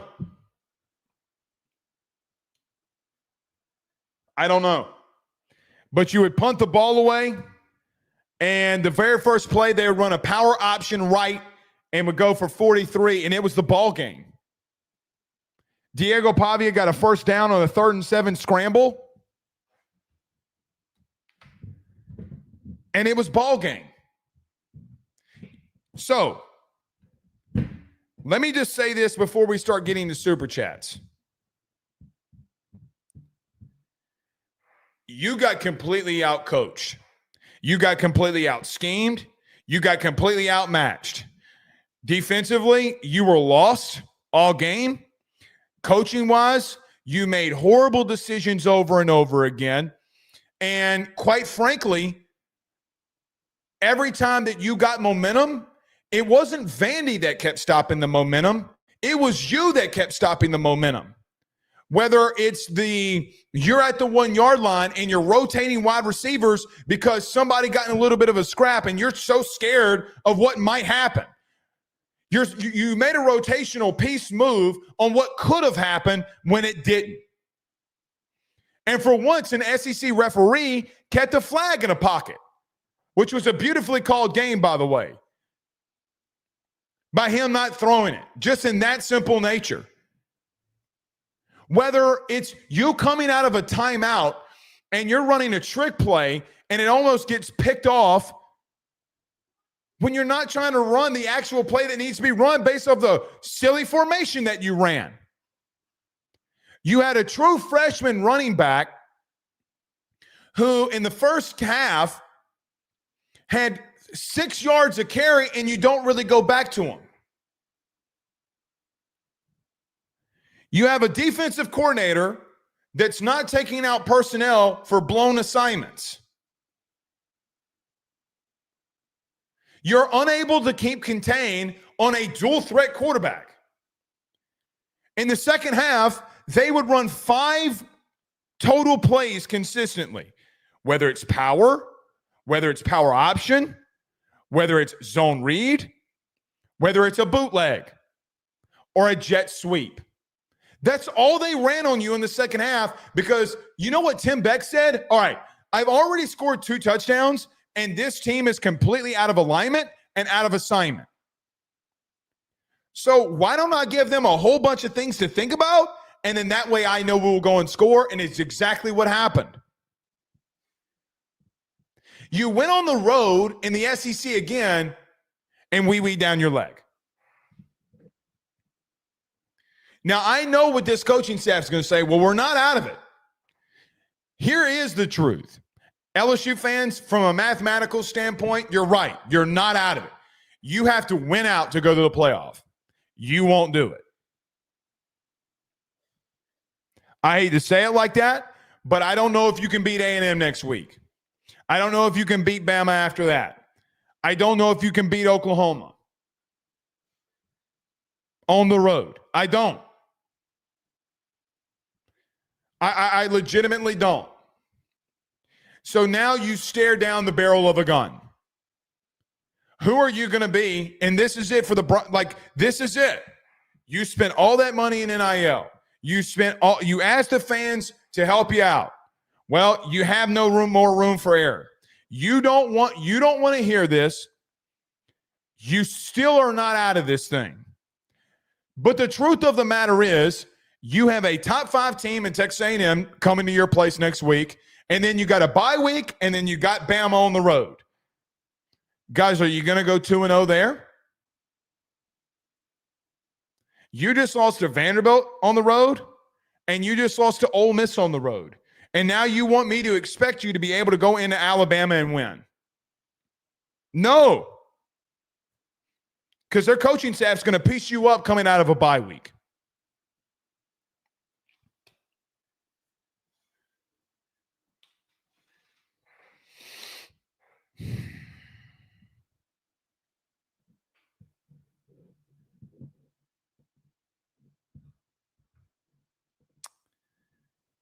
I don't know anymore, man.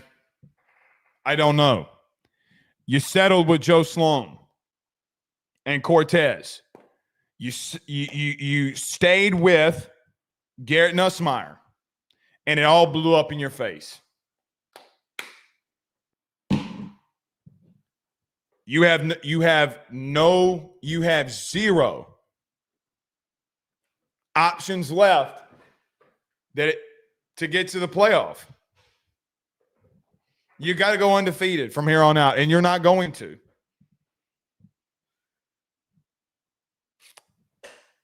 Y'all come here to hear the truth. It's the truth. You're not going undefeated from here on out. You will lose the game. It's not a matter of if, man. Only a matter of when. All right. Let's get to these super chats. Chase Abear with a $2 super chat says, well, Blake, I'm done with Kelly. I very much expect that is going to be a central theme here tonight. Dane Bergeron with a $2 super chat. I'm sure Dane's in here, all of it. Dane, I'll catch you up on the other one. Cajun Curveball with a $20 super chat says, y'all all clowned me. Nuss won't get drafted. O-line is awful. Wide receivers can't catch. No game plan for Pavia run. Time to find the money. Fire everyone. I mean, this is pathetic. I told y'all Nuss is trash, and y'all laughed. How's it look now? Where have I disagreed with all of that? Now, I didn't say that Garrett was trash, but I literally came in here and said that I think you're a 9-3 football team. I might have been wrong. You might not be a 9-3 football team. Might be worse than that. You might be an 8-4 football team. It's not my money to spend, but offensive changes have got to come.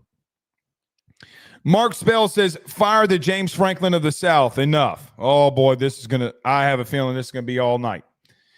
Bryce on YouTube with a $5 super chat says, make Sloan and BK fly Spirit and walk to the airport. Got Vandy calling Baton Rouge after the game. Effing disgrace team with soft players. It is. I am probably as embarrassed. This is the most embarrassed that I've been in quite a long time for this team. I am very embarrassed. I don't know what else to say. But it's not my money to spend. But you're in a pickle. You're in a pickle. I mean, this is unacceptable. It's unacceptable. General Grievous with a $2 super chat says these next few years are going to be rough with Kelly. I don't know, man. I mean, it starts giving you no hope. You got to be able to go on the road in this league and win.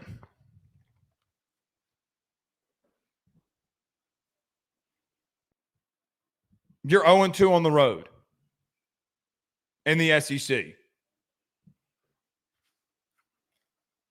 You got 2 more road games to go, and I don't know if you have the mental fortitude to win a game on the road. We'll see though. Cajun Curveball with a $5 super chat says, do not let Brad Davis, Sloan, Nuss, or BK on the plane. They're going to let him on the plane. We don't do that. We're actually more classier than that. We don't do that. Travis Wilburn says, no more calling for Baker to be head coach. Vandy tore his butt a new one. Didn't spot Diego and kept blitzing like a total jack-A, shaking my GD head. Yeah, man, that was a really bad call game by Blake Baker. Really, really bad game plan and play calling by Blake Baker. I mean, I get that you're down with Weeks, but it wasn't just with Weeks. I get that you're down Bernard Gooden. I get all that. But it shouldn't change. Like, they didn't attack that. Like, I think Jacobian Guillory was just fine in the interior. Poor tackling. You can't contain. You don't spy the man. I mean, like, I don't know what he's got to get through his head that maybe you might want to do that. I don't know. But he got completely out-schemed today. Tim Beck made some money today. Cohen Landry with a $5 super chat says, where was the Tradez commitment in the second half? And why is Cortez subbing in on the 1 yard line? Who takes the blame here, Blake? Oh, it's Cortez. I mean, unless so here's what I know for a fact. Cortez Hankton is over the rotations. Besides running back and obviously, but he's over the personnel rotations in reference to, like,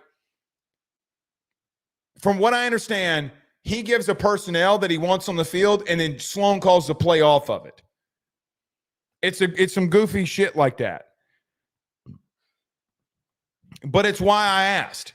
I mean, Cortez has got to take blame here. Why are wide receivers? They're going to blame Barryon for what it's worth. Guys, they're going to blame Barryon Brown saying it was the scuffle or whatever. Did BK ask him to be called out? You can not give it on Cortez, but stay with me, on Barryon. If the head coach wants him out, then the head coach wants him out. Why are you rotating another wide receiver? Why are you doing it so late? What took you so long to get Barryon out of the game? So the Barryon Brown thing, I don't know, because I could see BK saying, get him out of there. What I do know is that the second wide receiver 1,000% is on Cortez. Horrible. Michael Morris with a $10 super chat says, it is beyond irritating to watch them run on 3rd and 26 just so they can punt the game in the middle of the fourth quarter while down 7. I'm well over Sloan, and I'm pretty much over BK too. I understand it, Michael. I understand it. I understand. I 1,000% understand that. It is very irritating to watch because right now it feels like you have a little hope. Lee Corso teams that he had in the championship are dwindling, completely dwindling. SWB with a $20 super chat says, I said LSU would win by 14. I really thought they could. I'm so embarrassed about this game. This is all coaching. They can't adjust in game time. Vandy didn't even have to play hard. It's very, very, very sad. Guys, I I told everybody that would listen that you weren't winning by 14. If you won by 14, that just simply meant that you beat them like 24-10. You can't score enough points to beat somebody by 14. You can't. You constantly find ways to shoot yourself in the foot offensively. Whether it's turnovers by your quarterback, fumbles at the 1 yard line, it doesn't matter. The whole operation is dog shit. And it got put in a bubble of, well, it might be dog shit because Garrett's hurt with his oblique. That man is not hurt. He hadn't been hurt the last 2 games. He hadn't been hurt. What, Brandon? We have 71 super chats? Okay. Well, no, we'll kick the phone calls to tomorrow. You can go, buddy. You can go. Yep. Thank you. Producer Brandon's got to head out. All right, we're going to do super chats here. You can become a member of the YouTube channel. We would greatly appreciate it. We greatly appreciate it. We're going to get to super chats. We might kick phone calls to Monday and just let you guys rant. We might just do that. General Grievous says Kelly cannot stay here. LSU goes nowhere under him. I mean, guys, I'm not gonna tell you anything differently. I'm not going to tell you anything differently right now. Why would I? Bryce with a $5 super chat says we need to coach better. The preparation was there from our players. 10,000 plus odds that BK says this. It gets stupid as out of here. Get his stupid ass out of here. 8-4, 7-5 easily. You might be. He probably will say that. He probably 1,000% will say that. Your offense isn't prepared. They never have been prepared. Guys, I've told you the truth. I don't think your quarterback is properly prepared. I don't think he gets himself properly prepared, and I don't think your coaching staff gets themselves properly prepared. And today wasn't on Garrett at all. Garrett had a really good game. Garrett went, I don't think he was great, but he went 19 of 28 for 225 and 2 touchdowns. I mean, he wasn't bad. They time of possessioned your ass. The time of possession in this game was brutal. Time of possession difference where they suffocated your ass was the third quarter was abysmal. They had the ball for 36 fucking minutes because you couldn't get off the field on third down because your DC couldn't do shit. And your defense couldn't do shit.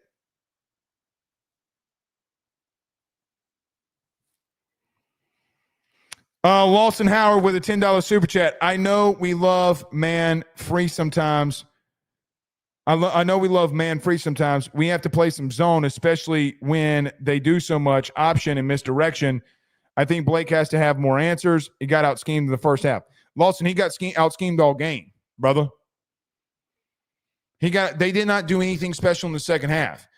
Man means that you can force more into the box to protect from the motions and reads. But guys, I got to be real with you. Motion and reads does nothing for play action scrambles and bootlegs. That means you got to have somebody on the quarterback, and you don't. I didn't throw the ball on the boundary against your ass. They play actioned you and booted you to death. They jet sweeped you to death. They powered you to death. They didn't do anything special. By the way, the first drive where they got 7, you didn't run man. You ran man one time and you got obliterated in it because you thought their best player could be covered by Devon Keys. Jay Smacks says to all you who saying Nuss was ass, he is the only reason this wasn't a blowout. You guys are effing delusional. Ignorant, casual fans' defense sucked. No, this game was not on your offense. I mean, here's the thing, though. It's not this. I thought Garrett played very well. Very well. Well enough. I don't think he had a lot of time. This isn't on him.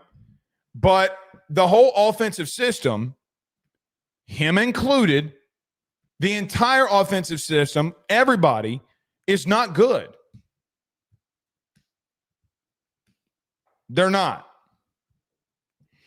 Cajun Curveball says, y'all are spoiled. Get this clan out. Yeah, Brian Kelly did call a lot of people spoiled.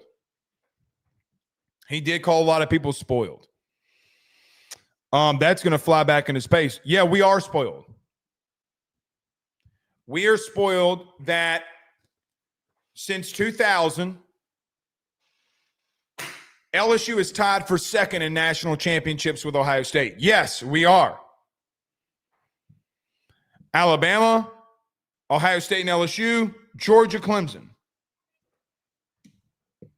Since 2000, that is the teams that are at the top. Bama, Georgia, Ohio State, LSU, Georgia, Clemson. That is the list.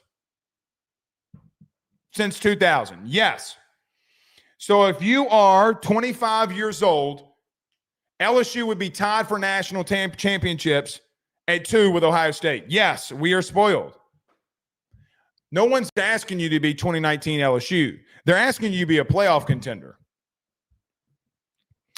Feels Juicy, along with Malcolm, Susie, and Lucas Blanchard, all became members on the YouTube channel.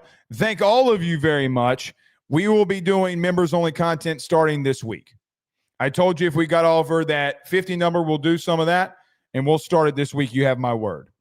Biggie Bull with a $10 super chat says, no cap, with this offense, prepare to be 7-5 or 8-4 starting next week. This A&M team spanks us first. Wasted defense just like wasted Jaden Daniels in the 23 offense. Yeah, it could get bad.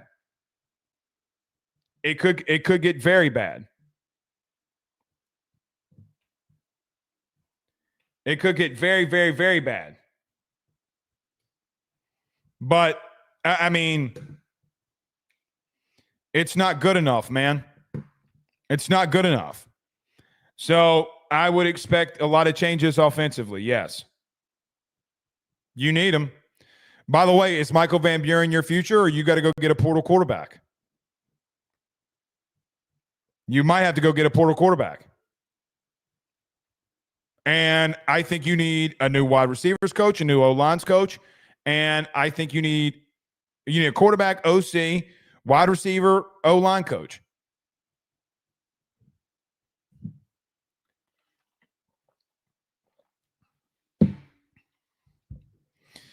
Michael Roby with a $20 super chat says, go get Kiffin. He would rack up in BR with the resources. I agree. I mean, they're up.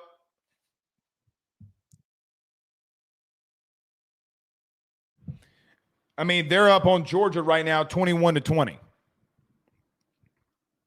Yeah, I'd definitely go get him.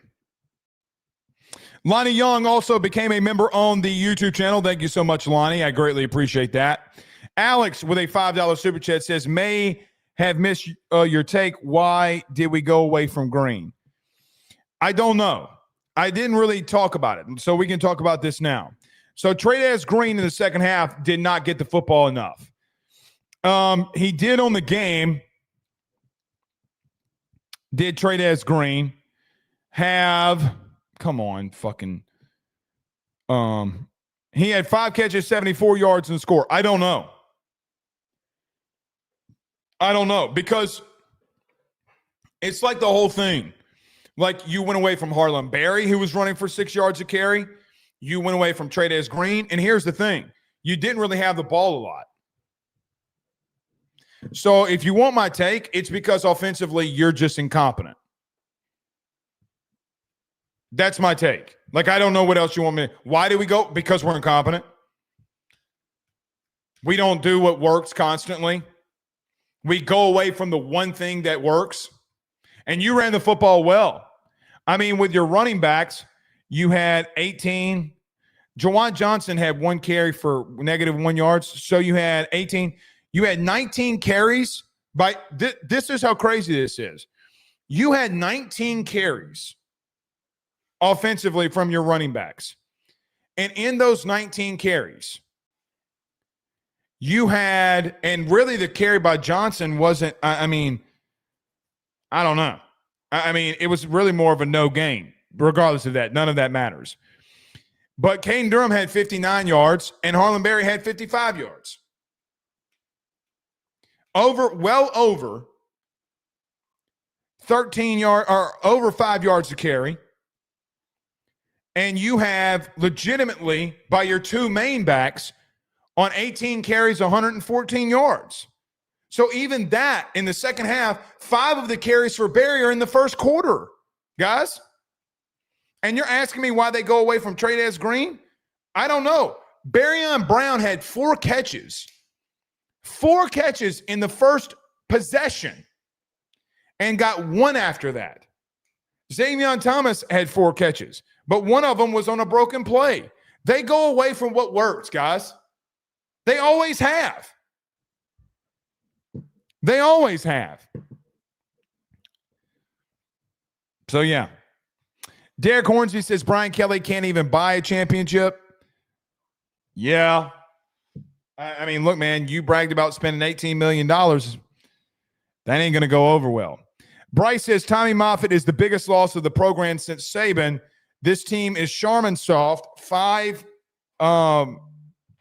play soft. Brad Davis O-line has never been physical enough. No, it hasn't.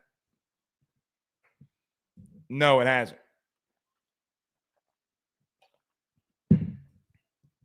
Penn Jones with a 5, but I agree with the Tommy Moffitt thing. Penn Jones with a $5 super chat says time to fire the offensive staff and get ready to buy Kelly out if it doesn't solve the problems. Well, here's the thing. Brian Kelly can't solve all the problems and fire his entire offensive staff because, guys, I don't think that would make it better. So that's not going to happen. But I get what you're saying, Penn. I fully get what you're saying. Fire him at the end of the year, probably. You're going to have to. This is too bad. Jason Morgan with a $10 super chat says Brown, Thomas, Anderson, or Parker should be the main 3. Yeah, I would make that your main 3 along with Trey'Dez Green and go with it and run with it and stop rotating it. Durham is RB1. Stop the Berry nonsense.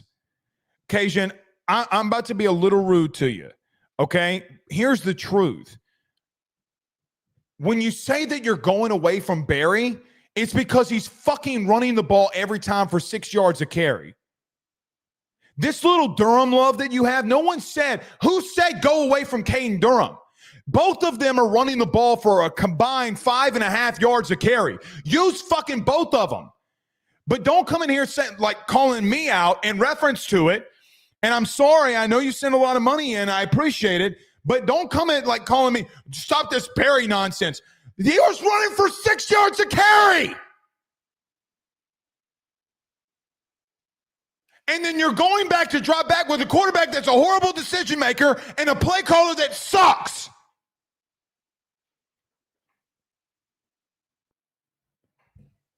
Don't call me out. You mean to tell me that you don't want to go to a guy that's running the ball for 6 yards a carry? Then you're dumb. No one said go away from Caden Durham. How about this? You're gaining 6 yards every time you run the goddamn football. Run it. Stop dropping back to pass with a quarterback that can't and doesn't and will never want to run.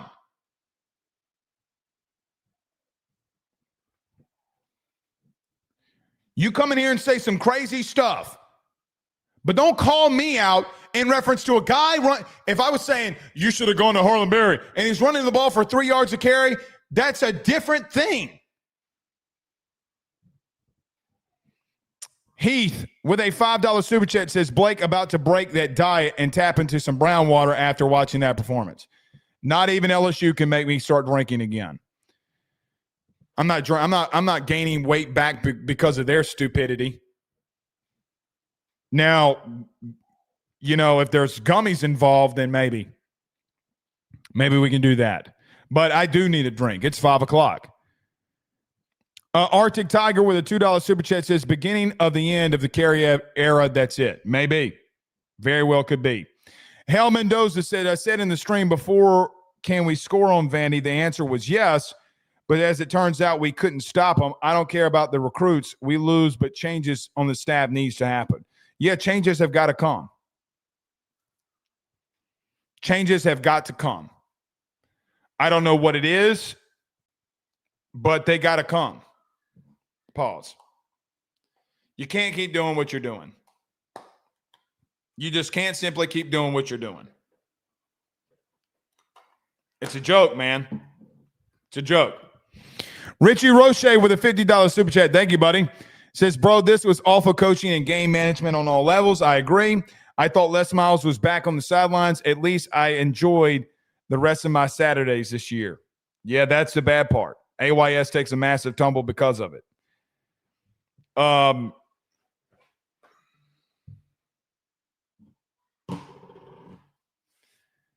Yeah, you got outcoached on all three levels. In all three levels. I mean, you did. From start to end. And I think a lot of you could live with like it just being a blatant personnel issue. All right, well, you don't have the players. But guys, you're not recruiting well enough offensively for it to really matter.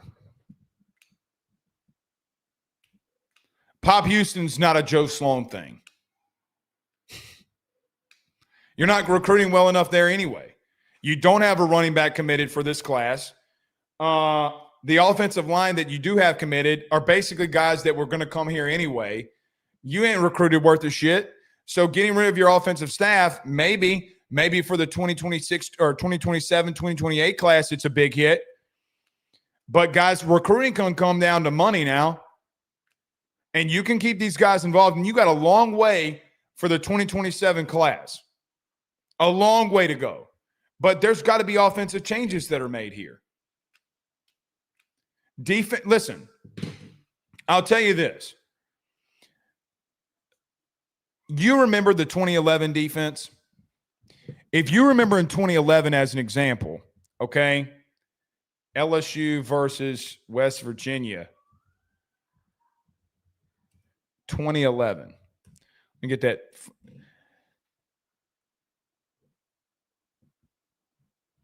That West Virginia team, they only scored 21 points, so it's a completely different scenario here. But they put up 533 yards on your ass that day. And the only difference was, and the only reason they scored 21 points was because Tyrann Mathieu is a gangster. He's the best defensive player that's ever played here. It's not close. And defenses are always going to give up a lot of stuff. Like there's going to be a game that they're just off. I don't think they did bad versus Ole Miss. But today they had an off day. But at the end of the day, Blake Baker and his defense got you 2 3-and-outs and you wee down your leg. There are going to be games where you got to score more than 30 points to win the game. Happens every year. Happens every year. Happens to every team. Really. Damn near. And you can't do it.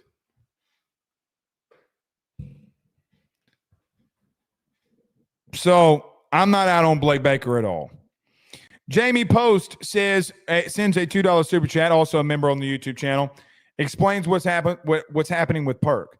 Just completely blowing an assignment, not respecting what he's contained and what he's supposed to do. Guys are running through tackles because they're more physical than him. Great athlete, but just he makes some horrible decisions. It's either boom or bust with him. And today, they went right at him because they were like, we don't think he's going to read the right keys. Pun intended with keys, too. We don't think that this linebacking core is any good. And it's the one place defensively that you didn't go in the portal line and you got beat. But you got to beat today because of it. I thought your defensive line played very well. I thought they played well, but you didn't contain, you didn't spy, and you used the best guy to spy all year, and it just didn't work. Bryce says Alex Golish, Saban, Will Stein. Anybody but BK. Well, Saban ain't coming back here. Let's just end all of that. But BK seat's very warm. Derek Hornsby says overall terrible coaching day. Oh, it was god awful. God awful. God awful. Andrew Lala on YouTube sends a $10 super chat. Says, I know we all remember the Troy loss as a low point, but I have to say being dominated by Vandy is the most embarrassing game I've watched in 30 plus years. This coaching staff is ass. This team is soft. Yeah, I agree with the most embarrassing since Troy loss. I agree with that. Completely agree with it. Mr. Terps on YouTube says our offensive play calling is horrible. Oh, it's been horrible. It's going to continue to be horrible. Until you get an actual OC in here, it's going to be horrible. So I don't know what else we can expect here. Let's start rolling through some of these. Cole says, I'll ask again, why should we still have hope? I mean, I'll be the one to give you some hope because you're not technically out of it.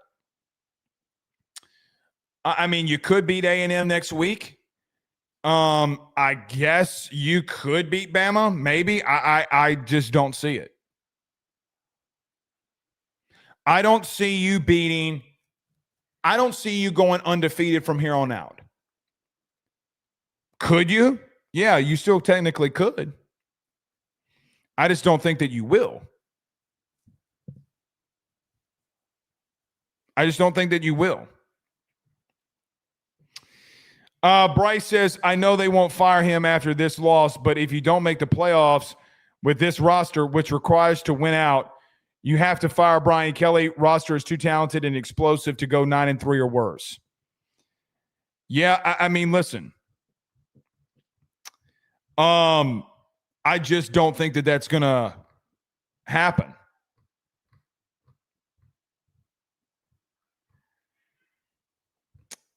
If you miss the playoffs, then we'll have the conversation. But I don't know if I'm there yet. I don't know if I'm there yet. Frank with $100 super chat. Thank you so much, Frank, and a member of the YouTube channel. Thank you, buddy. You know I greatly, greatly appreciate it. Frank's always been a loyal listener. Thanks, buddy. Massive super chat. Thank you so much, man. He says BK deserves this after winning 9 SEC games. Yeah, I didn't agree with him. It mocks reasoning. I stuck around. I won't anymore. The SEC was known for cannibalizing itself. We celebrated it, making that easier.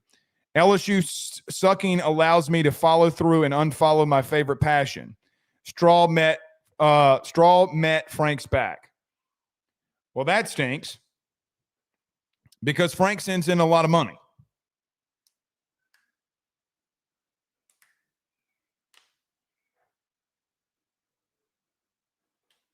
That stinks.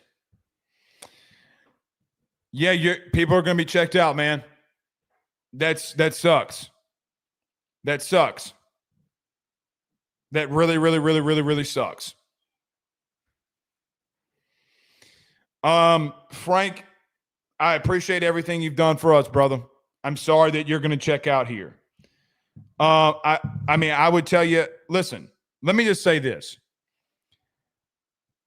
I personally will, Blake, it's your job. Okay. I will personally never stop watching LSU football. I really won't ever check out. That's me. That's how I'm wired.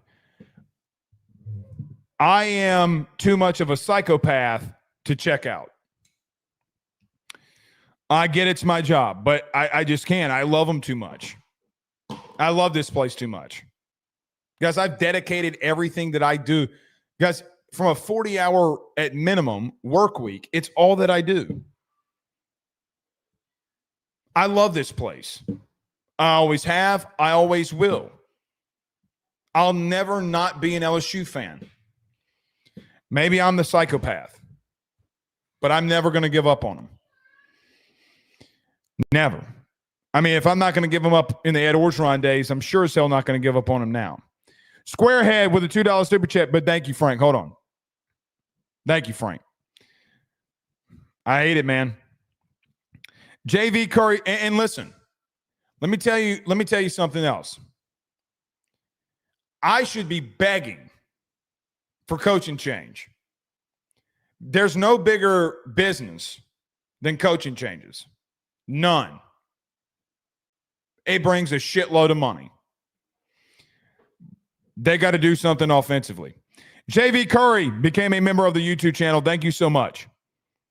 Thank you so much. Squarehead says BK Sloan was another excellent decision of his. Yeah, horrible decision. Cajun Curveball says, anybody remember that people wanted Nuss to start over Jaden Daniels? I think they just got vaporized. Yeah, like the Thanos when he snapped his fingers. The only good outcome that came today was, number one, you're a baseball school. But number two, Tony Vitello is going to the San Francisco Giants. I don't know if y'all saw that. That is insane. So now Tennessee, with not too far away from the season, has got to find a new head coach. Insane to me. We'll talk about that more tomorrow or this week. Lucas Blanchard with a $2 super chat. Let Burrell kick it there. Screw it. Yeah, because Damian Ramos is not going to make it. He ain't going to make that kick. He never will. He never has. Penn Jones with a $10 super chat says BK contract not require buyout, be paid in full, to be paid monthly over time left on contract. That's $737,000 a month, minus what he's ever paid at a new location if we fire him. That's a lot of money. That's a lot of money. If you wanted to do it, you got a plan to spend $75 to $100 million. I don't think that they're going to do it. I don't think they'll do that. It's going to have to get a little bit more bad than this, guys.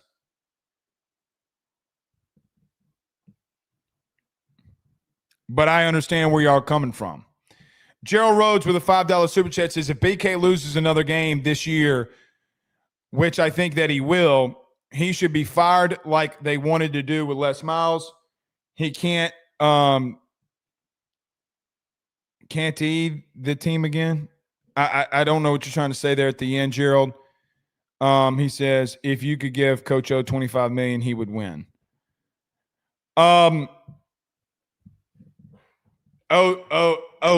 Should never come back here because you can't trust him after what he did last time. I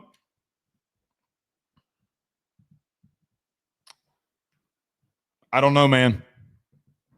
I don't know.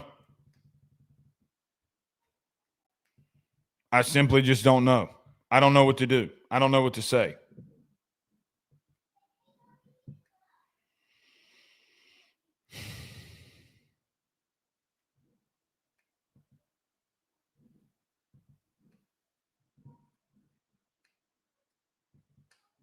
I don't know what to say. Maybe it starts affecting the pocketbooks of LSU, like people aren't showing up to games and shit. I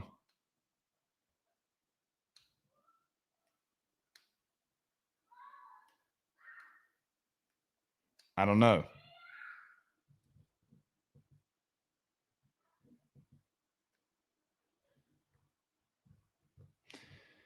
I know Fajoko's calling me out on the timeline.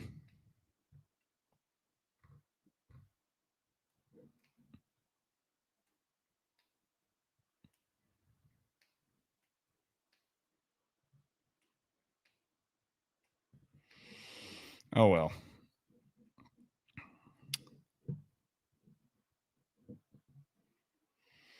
It is what it is, man. SW says Kelly came to LSU to access more talented players who doesn't know how to utilize or lead. 1.5 years to realize Trey Green is a cheat code. Yeah, I mean, you can't really blame him from the beginning of the year when he got hurt, but blame him for the situation that is. I still don't think it's a culture problem. I don't think culture is bad in that locker room. I mean, they came out here and said so let me address the Fehoko thing. He said that we have a culture problem. You weren't saying the culture problem was defensively. You said the culture problem was offensively. You don't know people. They may want Kelly gone. That doesn't mean that there's a culture problem in the building. A culture problem is when your head coach is cheating on his wife and then lets people go on the practice field and let the kids run around. It's not a culture problem. Culture and then being out-coached is not the same. Do you think that players didn't play hard today? I don't think defensively that they weren't giving you everything they had. Harold Perkins not keeping the contain isn't a culture problem. And you can ride the 2019 coattails all you want to. And I love Braden Fehoko in reference to him as a person. But he called out RC. He didn't blame Ed Orgeron for any wrongdoing. He said that COVID was the problem. He said that Jamar Chase and Ed getting out of it. Then he told me I was wrong when we had video footage of it. And it wasn't RC that was in that meeting with Ed when he walked in there when they did the protest, and that he walked in there and said some things that he shouldn't have said. And then Jamar Chase walked out on him. That ain't got nothing to do with what RC said. Now, do I agree with all the things that Ryan Clark does? No, he's done some really shitty stuff towards LSU over the years that I know of.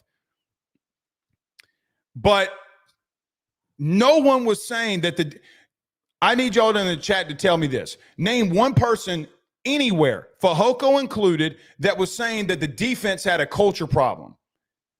Y'all were saying Blake Baker and this defense was amazing. Were you not? Someone in the chat tell me if I'm wrong here. Was anybody, and I mean anybody, talking about the defensive culture?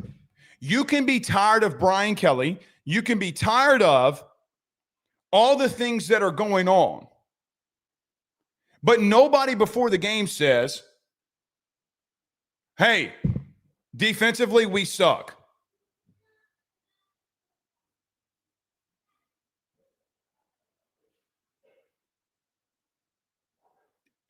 Being bad on the field doesn't mean that there's a culture problem. People throw the word culture out there and say it's a culture. No, it was a coaching problem. You can be tired of the regime. Players are over the culture. So if Fehoko wants to call me out on it, that's fine. But he doesn't know what he's talking about what happens in that locker room. He's just not. Well, Blake, the culture's bad. Look, we're losing. No, you're not a really good team. You're not a good team. Good teams, you think that – let me ask you a question. When you saw Florida play as hard as they did for Billy Napier, do you think it's a culture problem or do you think it's a Billy Napier problem? Can also be a personnel problem.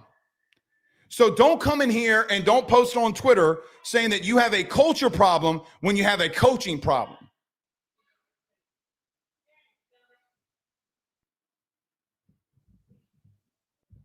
Just the truth, man.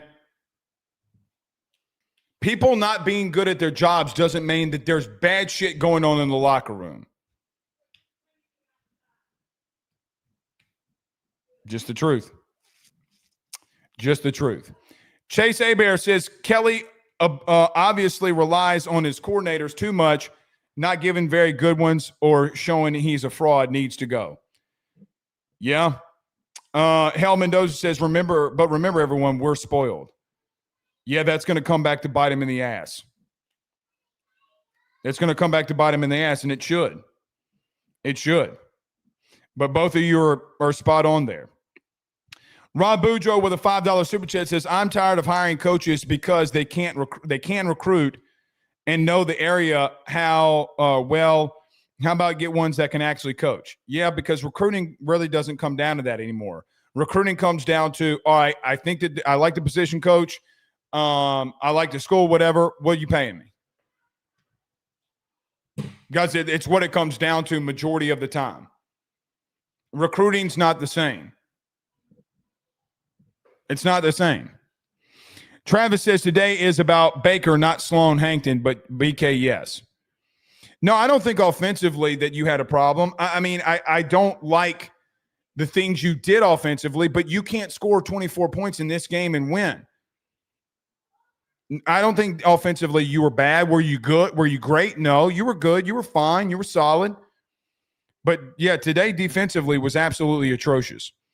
Mr. Terps, 444, sends a $2 super chat, says LSU needs big changes. It's possible they go 7-5. It is possible. I mean, the two games that you think you would win at the current moment would be Arkansas with Bobby P and Western Kentucky. Gandalf the Ghetto with a $10 super chat says, if this team wasn't so soft on top of being poorly coached, maybe I can stomach this loss, but that was pathetic. I'm done with college football this year. Y'all fellas have fun. Yeah, that sucks. That sucks. This is why media calls for people's heads. Biggie Bull with a $10 super chat says, so when does baseball season preseason starts now? They have scrimmages. I'll be out there at the one next Friday, I believe. He says, I'm done with football this year. Then we got to hope men's basketball don't piss us off again. This year, our fall sports women's basketball sucks, man. I don't think women's basketball sucks, but I do think that it is very unfortunate that we are in the situation where everybody's jumping ship. This will get the media to call for Brian Kelly to be fired. Gregory Ware with a $10 super chat says, we can't run this offense without a mobile quarterback in this day and age. You need a mobile quarterback for a championship. I agree. And I'm not saying a complete mobile quarterback, but like you don't have to be Jaden Daniels, but you got to be able to move the football. You got to be able to move the football with your legs. You got to be able to scramble. And right now you can't do it. Kevin says LSU is one of two FBS teams that have not scored at least 25 points against an FBS opponent. North Carolina is the other. How sad. How sad. That is very sad. Lucas Abair says James Franklin needs to come to BR. No, you can't. If you're going to spend $50 million for a guy to walk away, what you don't do is go get a guy who just got paid $50 million. I mean, maybe you can get him for cheap. Maybe, but I wouldn't replace BK with James Franklin. WAP on YouTube with a $10 super chat says, does Jay Johnson know football? I'm starting to think Blake Baker's defensive schemes are too gimmicky. How can we stop Sellers but not Chambliss or Pavia? Sellers is harder to bring down than both because those teams both have better playmakers around them than Sellers does. Like that offensive line dominated you.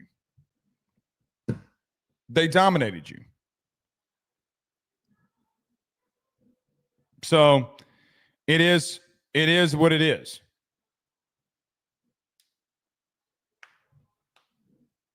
It is what it is.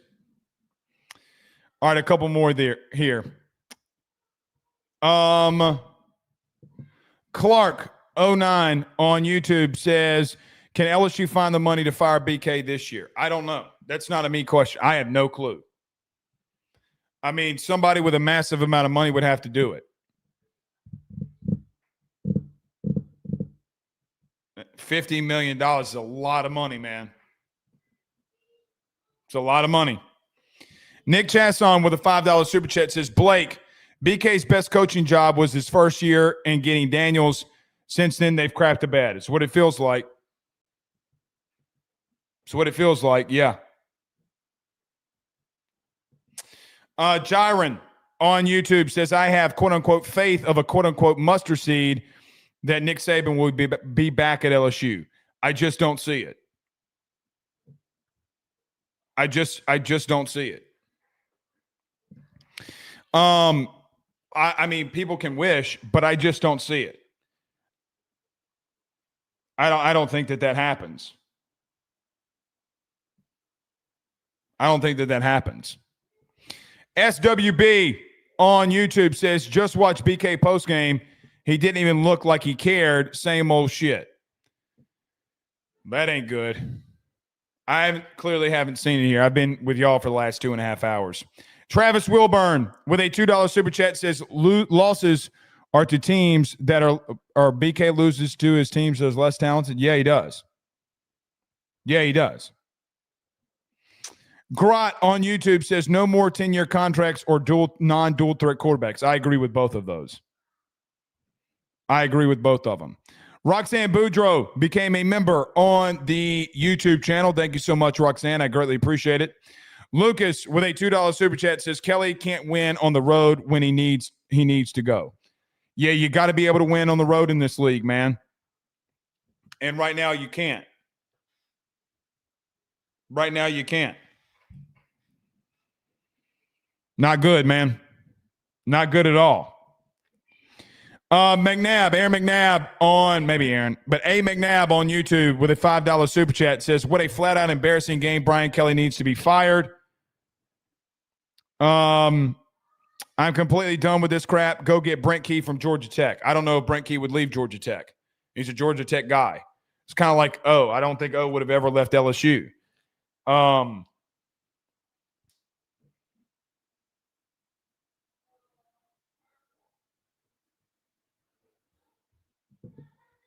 I just don't. I don't see it. I don't see Brent Key. Cole with a $20 super chat says the fire Ruffino just showed is the fire LSU needs on their staff. They don't have it.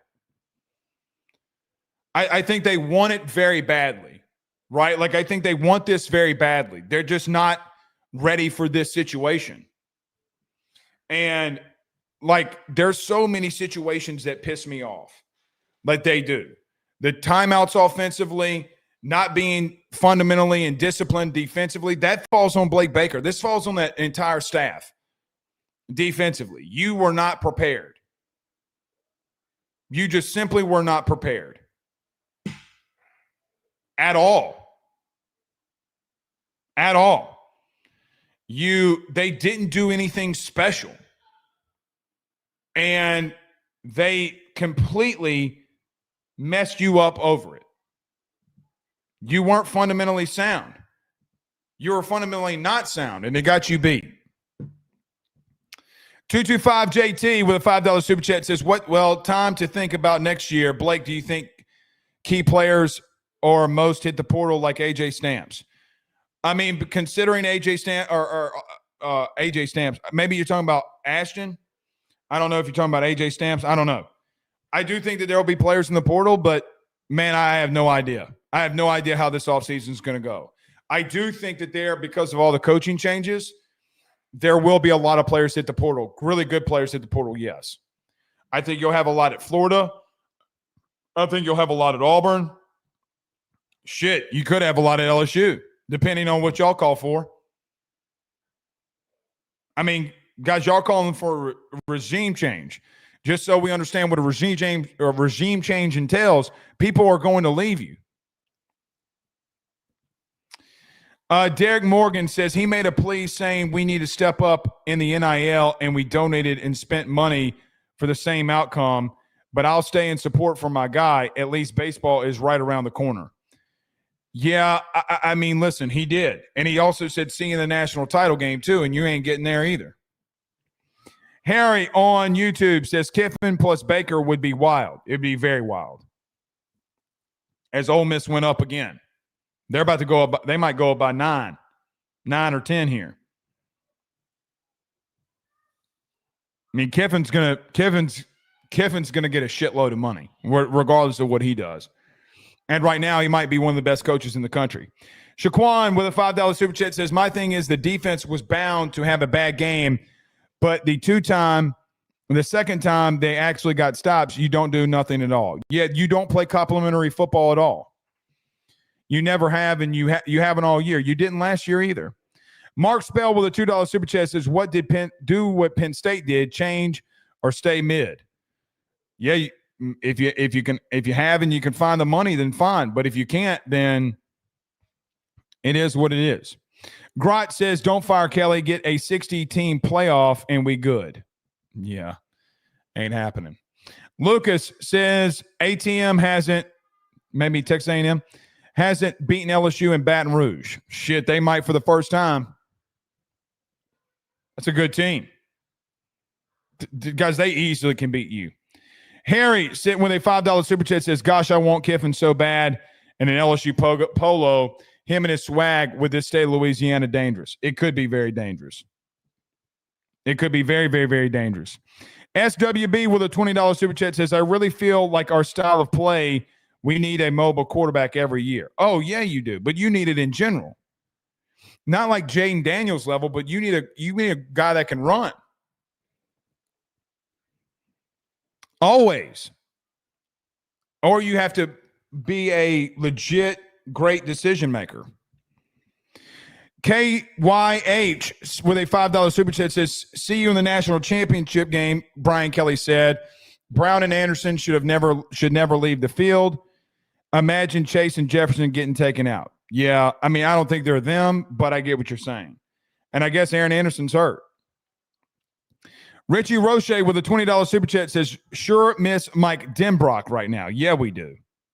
Desperately, we miss him. Desperately. Desperately, we miss him. Shaquan said a $5 super chat says, from what we've seen is we may squeeze it out of against A&M, but probably won't, and we lose to Alabama, Oklahoma, because we can't win on the road, obviously. Yeah, then you're 7-5, man. Then you're 7-5. Boy, that would be horrible. D. Smith with a $5 super chat says, I want Kiffin in LSU polo. What he's doing right now is wild, plus him in the state of Louisiana pipeline, best coach in football the last 5 years. It would be insane. It would be utterly insane. Mark Spell with a $2 super chat says, we pay staff way too much to be outcoached. We do. We do. Dane Bergeron with a $5 super chat says, if LSU gets rid of BK, for the love of God, do not let Woodward hire the next football coach. Well, then who's going to hire him? That's what I would ask. All right, a couple more, then we're going to get out of here. Biggie Bull with a $10 super chat says, then you got to think, Blake, women's basketball, men's basketball aren't making the main sport. Looking like an ass going to the playoffs each year and winning chips with way less NIL. Yeah, you're not. I don't think you're doing much in basketball. Maybe women's basketball. Mark Spell with $2 sends in, could have had Lane Kiffin and got BK. Fail. Yeah, not good. Not good. Cole Harville says, if he goes 7-5, he is done. I bet they find the money then. Oh, I bet you they will. Yeah, I bet you they will.